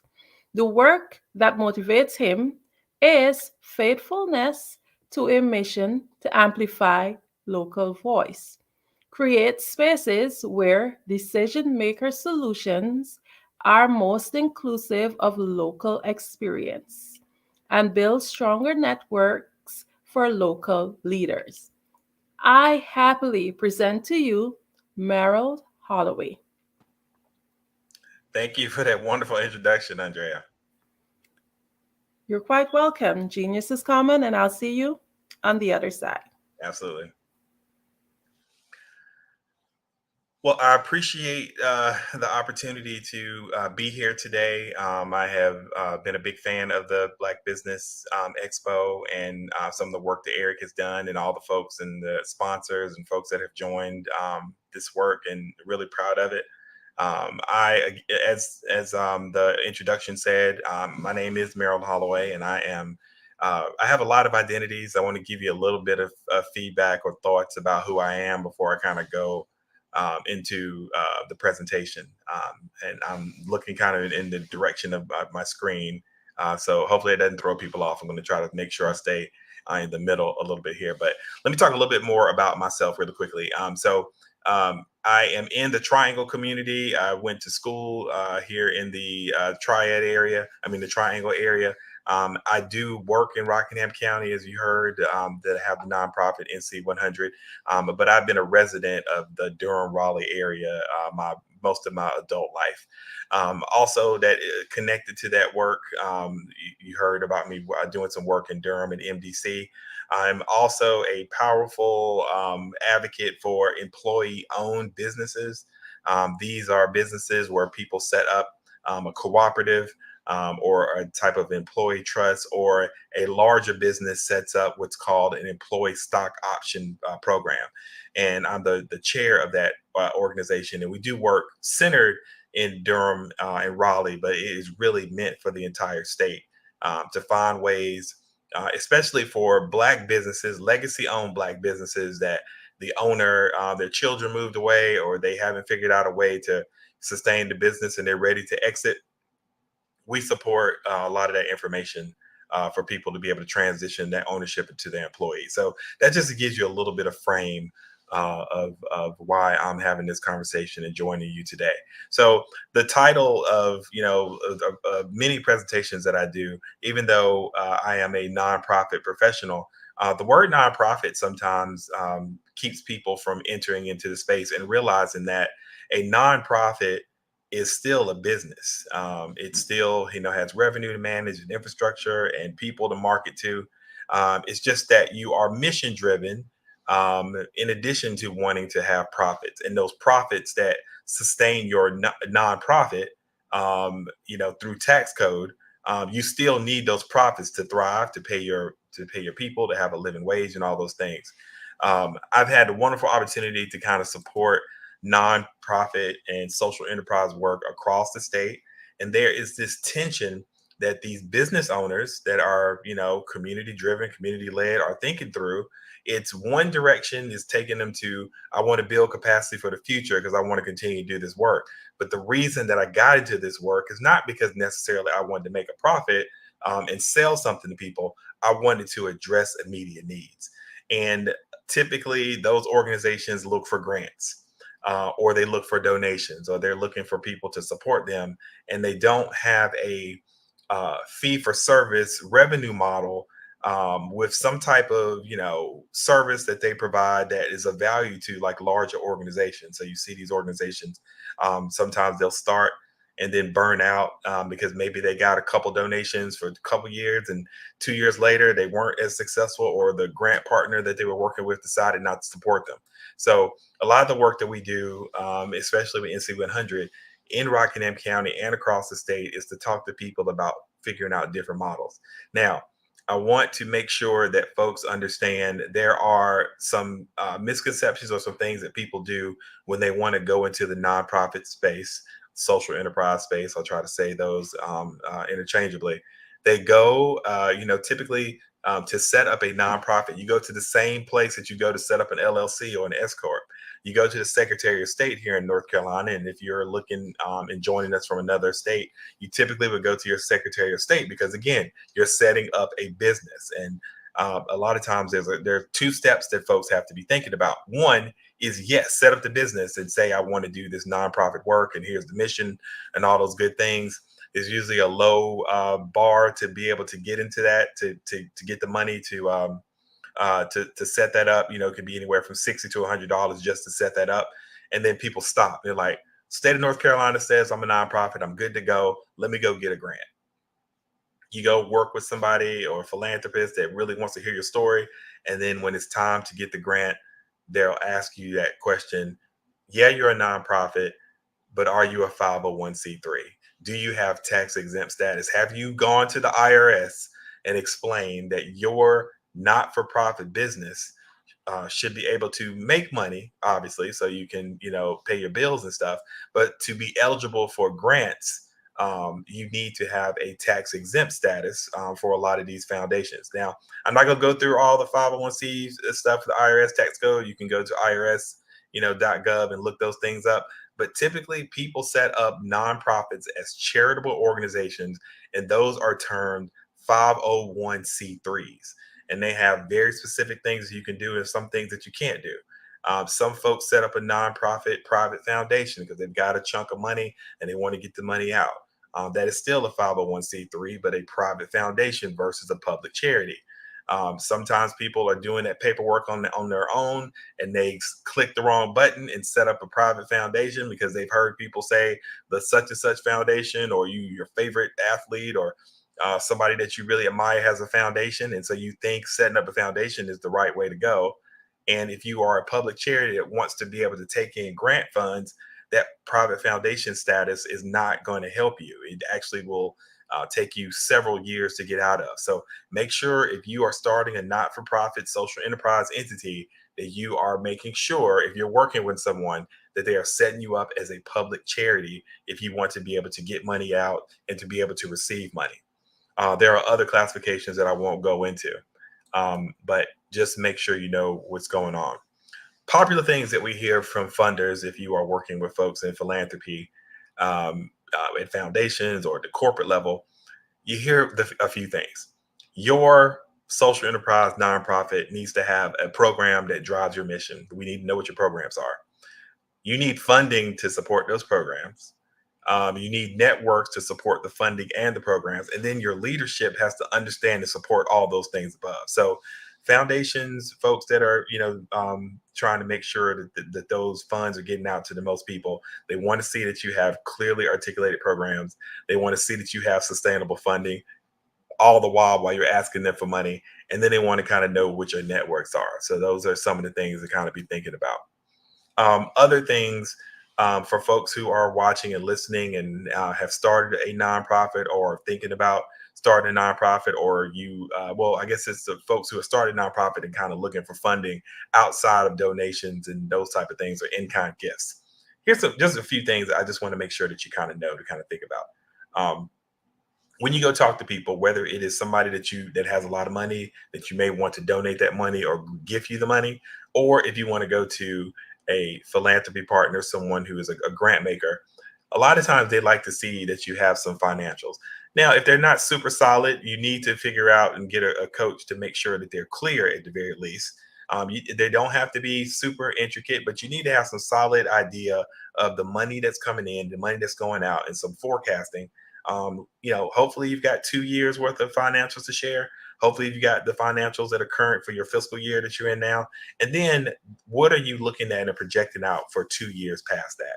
So you're looking at 5 years of, if you have it, or if you've been doing the work long enough. They want to see a little bit of like what's happened in the past, where are you today, and then where you see yourself going. You have to be very clear about what you need to maintain to expand the programs that you want to do. If you don't have enough funding to do it, then you need to be really thoughtful about that and be really clear and transparent about it. Think about 3 or 4 other organizations, other nonprofits, other social enterprises that you really like. Look at their websites. Think about what they do. Write down all the things that impress you about that organization, and you'll be surprised how many of those things you'll put your own spin in when you create your own model. If you are in a nonprofit right now and you are struggling to get funding, think about, we're at the end of 2023. A lot of times there are corporate places, the Food Lions, Walmart. If there is a plant, Nestle or whatever it is in your town that has some corporate philanthropy, start asking these businesses, if you have some relationships with for-profit businesses, do they have a foundation that does any philanthropic work? Set a funding goal for the end of the year. Let's say that you think it's perfectly realistic to raise $2,500 before the end of the year. Go tell some of those corporate philanthropy people that's what you're trying to do. Tell them your mission. Talk to your board. Talk to the people in the community. See if they can help you with $5, $6, $10, whatever it is. If you can get, 100 different gifts of $1 to $2, $4, or $5, that's 100 more people that know about your organization and will spread the word. And you never know what money may come from that. If you have board members and you are working in a social enterprise and you have board members, let's say you have 10 board members, See if you can get those 10 board members to talk to 10 people to make some type of contribution. It doesn't matter how much it is. The goal is to get the word out and to let people know the value of your organization, because you never know when somebody is talking really great about you and you're not in the room. Next thing I want to say, and I will try to zoom through this as quickly as possible and not bore you guys, and I definitely have slides and information I can share in the future, or right after this. But another thing that struggles that we see with some of our nonprofit social enterprise partners are 5 key things that I want to lift up and talk a little bit about some of them. Leadership. People get burned out. You can't do this work alone. You're not going to be successful doing this work alone. It can't just be your baby. A nonprofit really belongs to a group of people. It doesn't really belong to one person.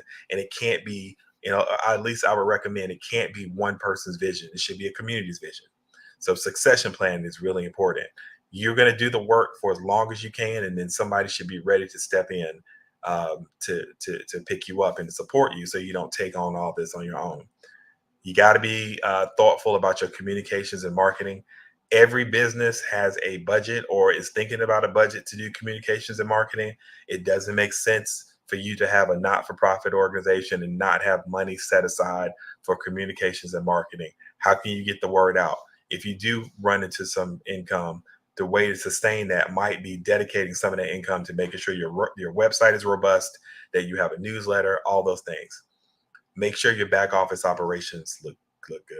If you need to, if you belong to a church, if you have a valued mentor that can help you with that, if your board members have particular expertise, you've got to get your back office operations straight. The last thing that's connected to that back office operations is thinking about financial health and sustainability, which I'll talk a little bit more about.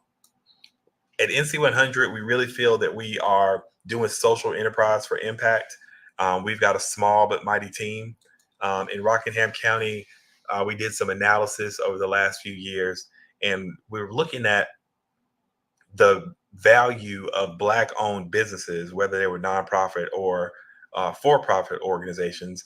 And we were looking in our county, and we saw a huge disparity between the businesses that were owned and operated by folks who identify as white versus the ones that of all the businesses of color, and in particularly Black ones, were falling behind. So a white-owned business, the average value is about $366,000 in Rockingham County. In the United States, the average value of a white-owned business is about $670,000. When you look at all businesses of people who don't identify as white in the United States, the average value of the business is about $180,000, $190,000. In Rockingham County, not too far behind, the average business worth of a business, if you put all folks that don't identify as white together, it's about 150 versus 370, which I said for white-owned businesses. There's a lot of reasons for that, historical, economical, and all those things. But when you carve it out and look at the value of the average Black-owned business in Rockingham County, $73,000, which is very in line with what the number is in the United States. The average value of a Black-owned business in the United States is $74,000, as opposed to businesses that are owned by folks in the mainstream, which is almost $700,000. And a lot of reasons for that, which I'm sure we have talked about in different sessions. Our team at NC100 has a whole bunch of different talents. There are folks who are very business operated inclined, like myself, but also with this social entrepreneurship and the social change model. We have folks that are interested in programs and kids and trying to help people with services. We have folks that are interested in our communities where English is not the primary language. We made it a priority to make sure that we have staff that are bilingual, that particularly speak in Spanish. And then we also have staff who are in that Generation Z space, age, to kind of relate, because we've got to take the best ideas from our Gen Zs to the millennials who are in their 40s now, and a Gen X person like me who's approaching 50, things like that. One more thing about NC100, just to give you a little bit of how we have positioned ourselves to be able to kind of be in both spaces, this kind of social change space, the community driven space, but also be really steadfast in making sure that people understand that we are about business, and businesses are, and nonprofits are businesses. We have these two really high level strategies. One, develop authentic relationships and build upon assets. We want to be positive asset minded and build upon the strengths in our community, mobilize individuals, groups, and systems to come together. That means we facilitate conversations and actions that lead to the creation or the protection of wealth. And that can be through some of our youth programs, that can be from convening. The big thing that brings value and has brought value to us in our business model that we'll talk about really quickly is we do specific capacity building, strengthening organizations that have Black American leadership or focus on traditionally marginalized communities, which tend to be Black American communities, other communities of color, Latino communities, Hispanic, and people in rural communities of low wealth. So that is more of that frame. And we definitely advise folks to, if you have YouTube, please go to YouTube. And we are at We Are NC100, and we have so much content, so many videos about the work that we do. Two big quotes that I have said in different gatherings. Today I am traveling. I'm in Winston-Salem, North Carolina. I was traveling, talking a little bit about employee ownership last night. But one of the things that I like to say about our work is that all of this work, the work that we all do, but in particular, the way we kind of look at it is to encourage and foster entrepreneurship mindsets while doing the social enterprise work and helping all of our folks dream big, because everyone deserves to win in this economy. There are so many spaces and information that is out there for folks to be able to get access to capital, access to relationships.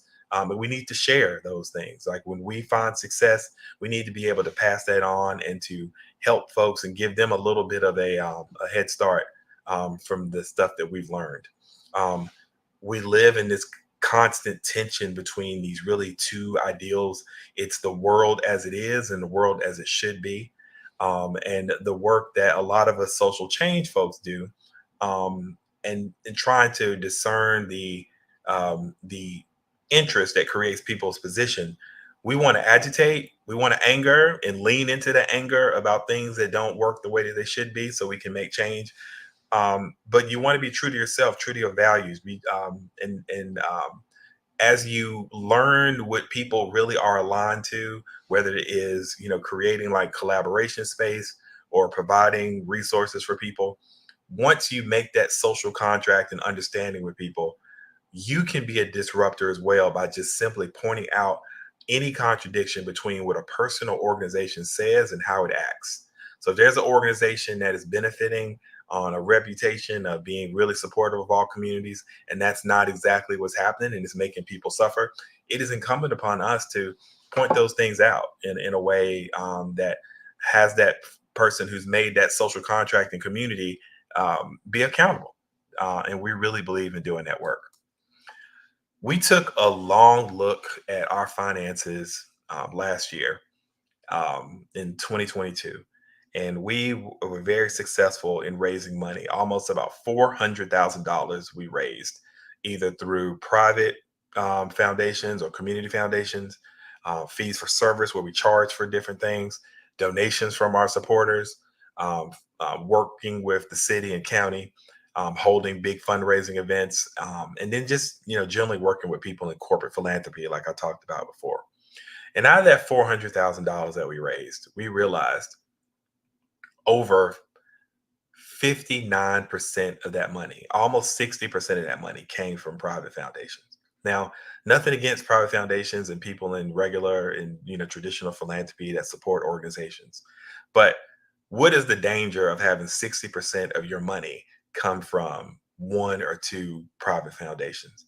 If those private foundations decide not to fund you, then where are you? Can you continue to do your work? And if that organization has such a significant portion of your finances, do they have more influence on your decision making or the things that you decide to focus on? If you decide that you want to stand up for a particular social movement, or if you decide that you want to go a different direction with your nonprofit because you've talked to the community and they want you to do something different, and that funder doesn't agree and you lose that funding, then where are you? So we want people to be thinking about, in my nonprofit social enterprise business, what is my secret sauce? What do I do, or what can I contribute that nobody else can, or few people have been able to think about? What is the big problem that you are addressing, and what is the big thing that you are focused on that the community has ID'd for you to support? And do you have some type of unique solution? You can sell that. It is sellable. You can go to a hospital. You can go to a school system. You can go to the mayor. You can go to any large entity that has a lot of funding that wants to do really great work in the community and tell them, this is my secret sauce. I'll tell you something else, and I've learned this over time.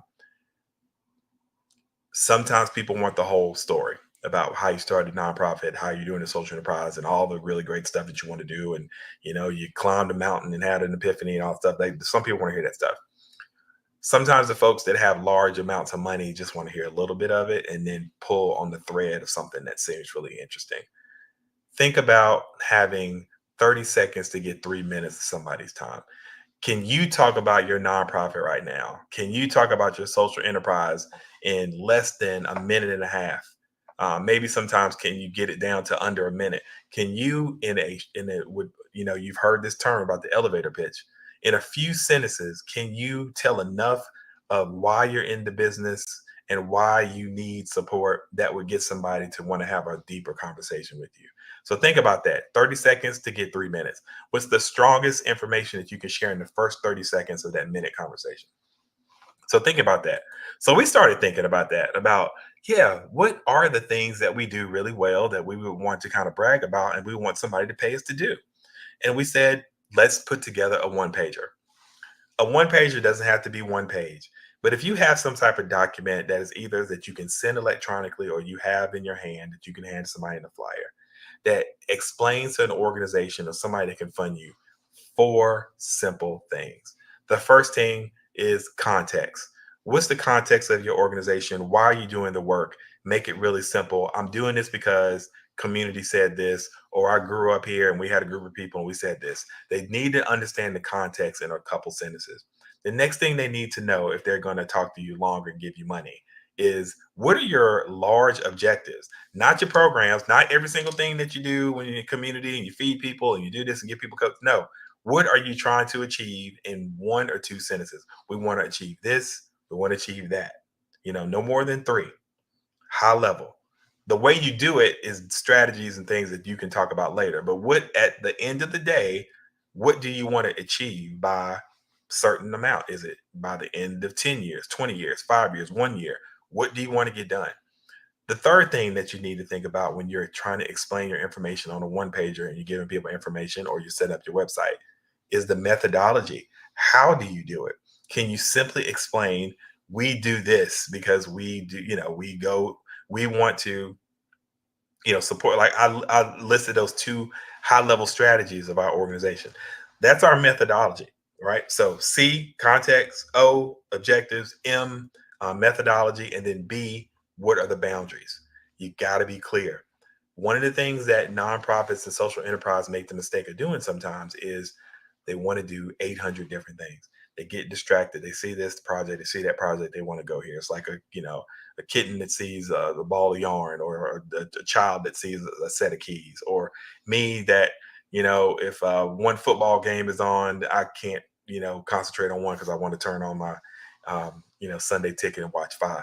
We all have these things, but if you can tell somebody the boundaries of your work, if your work is meant to support Black community, if your work is meant to support people with disabilities, if your work is meant to support people in a city or a county or a particular area in a city, you need to be really clear about what your boundary is. You need to be really clear about the way that you're going to do the work. So be thinking about those boundaries. Your one-pagers have to kind of have your mission statement, a way for people to contact you, and why should they support you? They should have links or a way to get to your social media.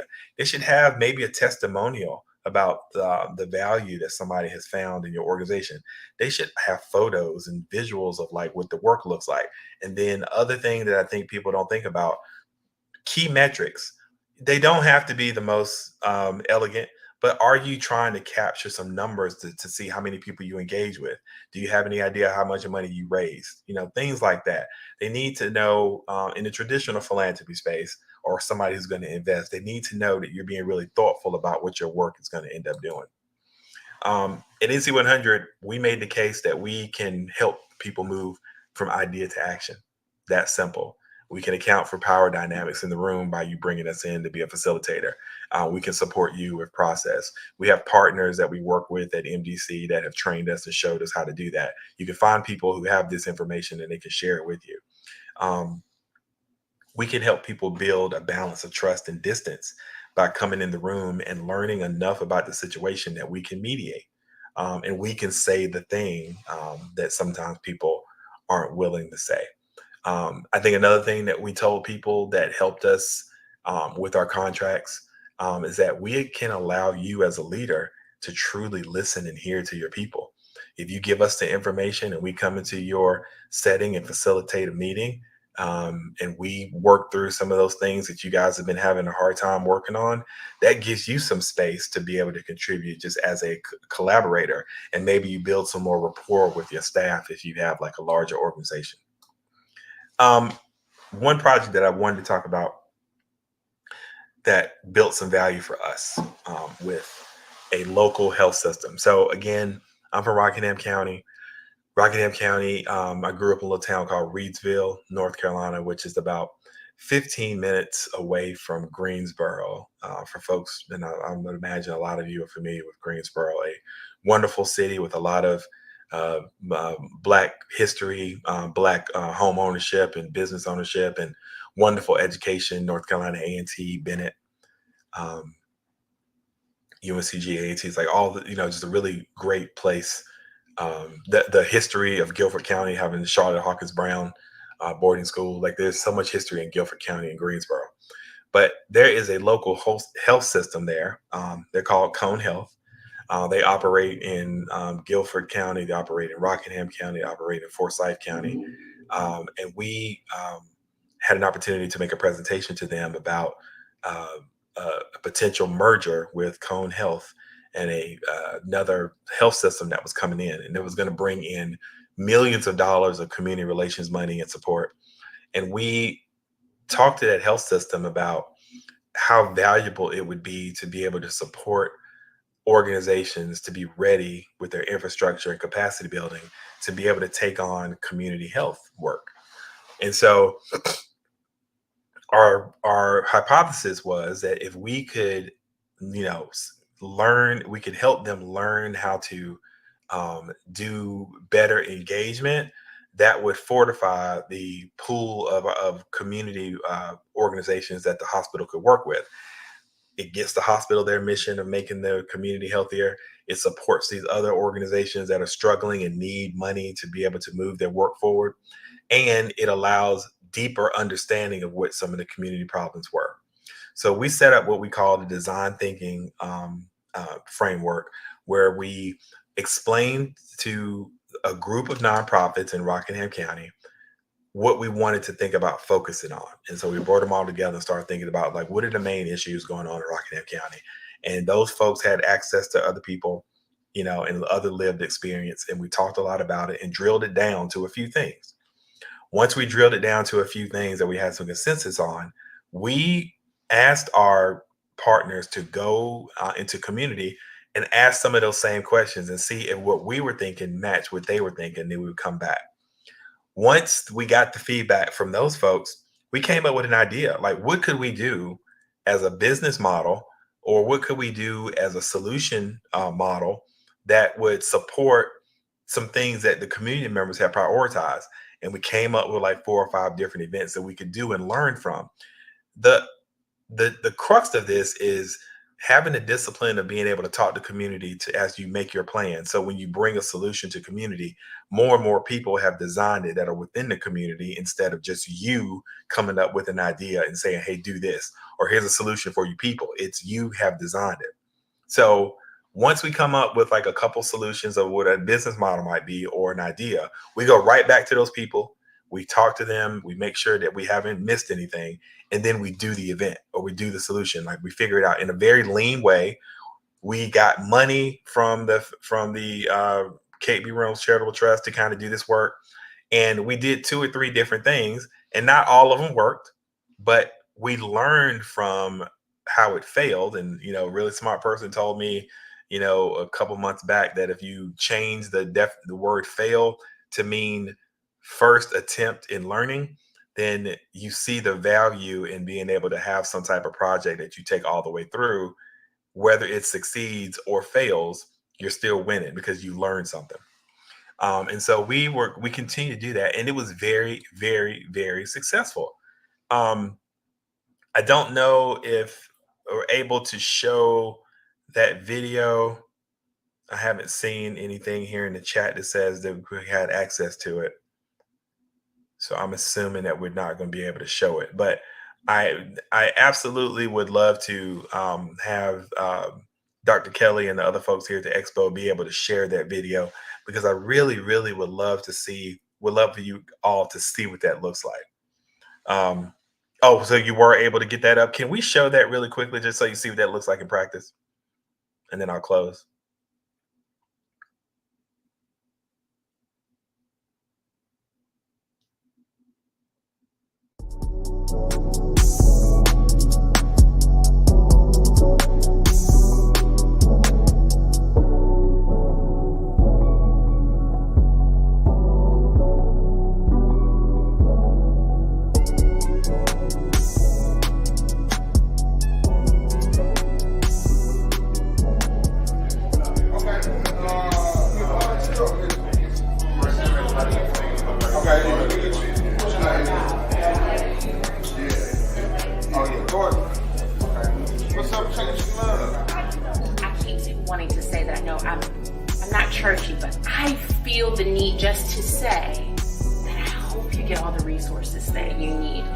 Because they need us. Our communities need us more than we can ever imagine. And I would hate for that to be a barrier for anybody in here not to be. On May 14, 2022, a combination of 40+ leaders, community stakeholders, volunteers, mentors, and champions convened for a pilot of a unique and special conference.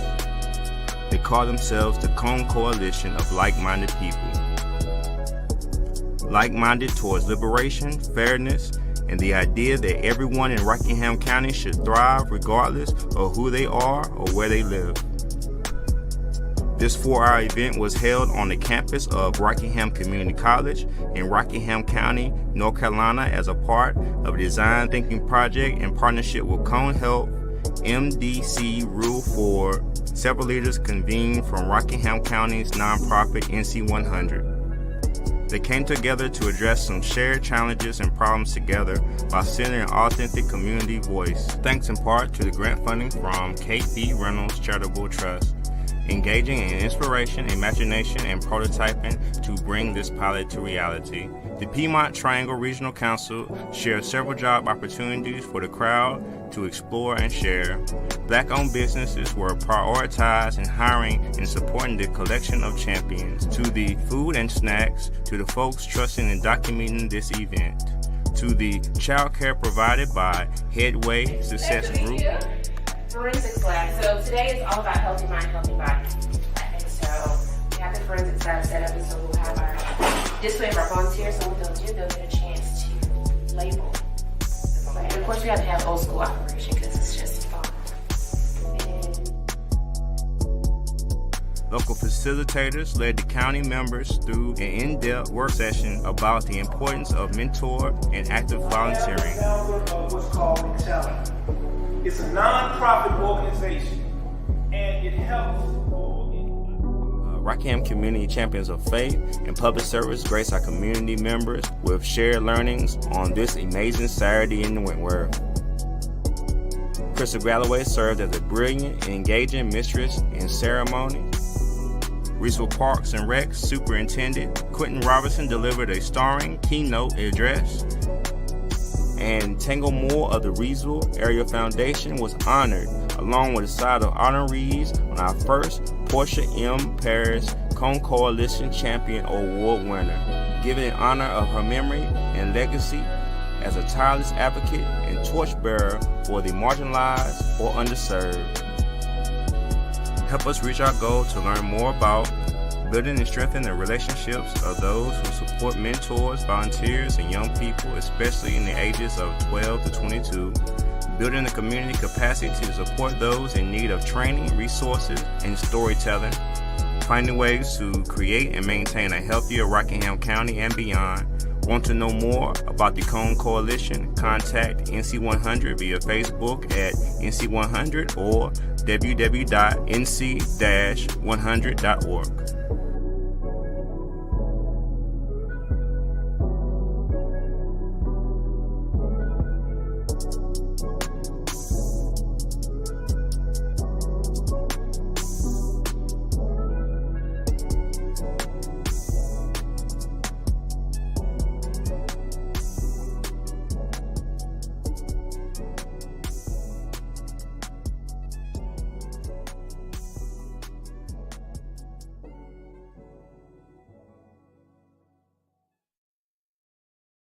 Thank you for indulging me on that. So you see, like that's what that looks like, and we created that video with, like said, like the video said, we prioritize all Black businesses. We were able to pass through some of that grant money to support our community members and the people who made that recording of Black business that we definitely was shut out. We also did this work with a community center in Stoneville. And have been able to get fees for service for there. So once we kind of illustrated that that's the value that we could bring, that's not a grant. That's something that we provide as a business that we charge for. Now, that profit is not going to somebody's pocket. It's going to continue to support the work that we do so we can put on programs for free. Since then, we got a contract with the Rockingham County Health Department. We got one with Cone Health and CRL. So the big thing that I just want to lift up, and close is that we went from having $10,000 worth of business that we did fee for service to almost $100,000 in 1 year, just from thinking about what do we do that other organizations can't. And that's just appreciate you for listening to me today. Oh, well, thank you so much, Meryl. Sure. This has been a wealth of information, and we want to give you special thanks for being one of our sponsors. Now, I know you might have mentioned it before, but can you tell the audience how are we able to make contact with you? I think the best way is, well, two ways I would say. We have a website. It is www.nc-100.org. But what we rather is for this network of people, we would love you if you have LinkedIn. If you just type in NC100 on LinkedIn, that's probably the best way. I would imagine most people that are watching today are active on LinkedIn. Okay. And is there any thought or any closing remark that you would like your audience to leave with this evening? Other than being a proud sponsor of this, and I love what you guys are doing, really, I'm very serious about this. Nonprofit entities, the only thing that makes it different from an LLC is tax code. So you really have to be thinking about what's that financial sustainability model that I'm going to use to support my nonprofit. So when I go to a funder, I'm not going, hands clasped and begging. I'm going more of my hand extended for partnership. Well, thank you again, Meryl, and Genius is Common, and I'll see you on the other side. Thank you. The Black Business Expo's mission is to raise funds for high school seniors going to college or K-12 entrepreneurs. This expo is a fundraiser for students. You may go to www.blackbusinessexpousa.com to donate to the scholarship fund or use the Cash App BBXUSA. Our goal is to give laptops and up to $5,000 to 10 students.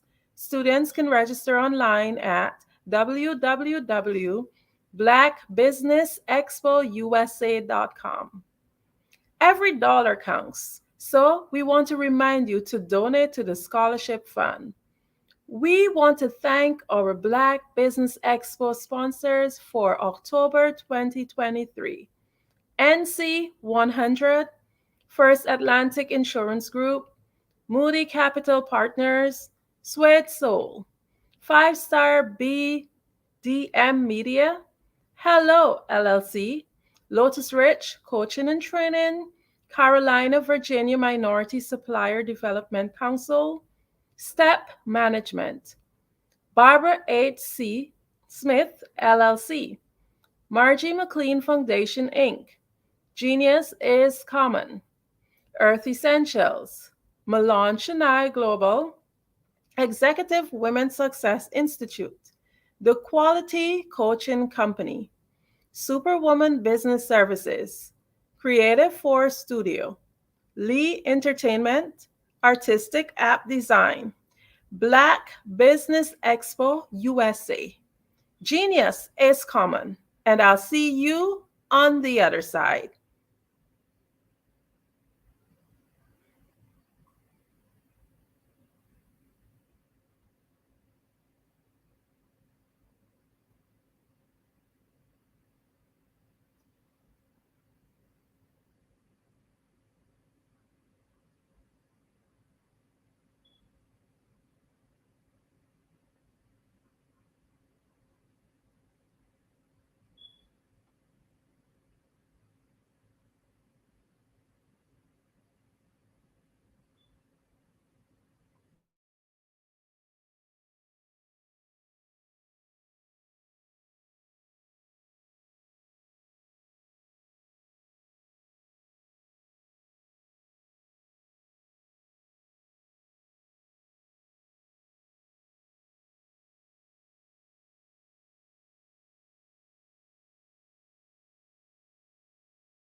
Hey guys, my name is Caden. I'm the CEO of Caden Teaches, and my genius is teaching kids about financial literacy.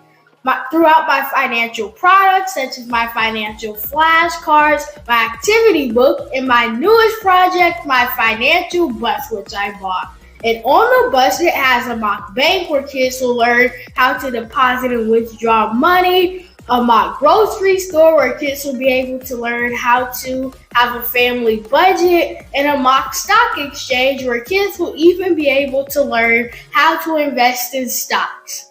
Now, I decided to start teaching kids about financial literacy because I find that most kids graduate high school without even knowing the basics about financial literacy.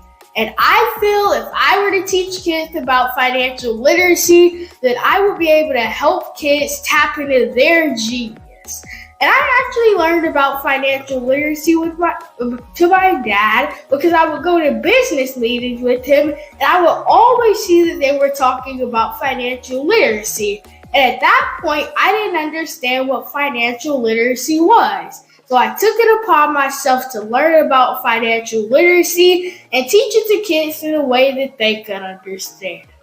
But I want you guys to help me help kids tap into their genius by going to my website, cadenteaches.com, and you can sew into me in my financial bus by going to my GoFundMe link.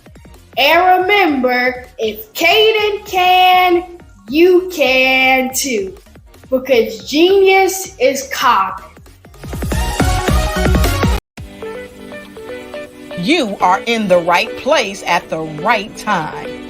The Black Business Network opens again for its Black Business Olympics, a 24/7 broadcast on business, strategies, global branding, social media marketing, finance, advertisement, and much, much more.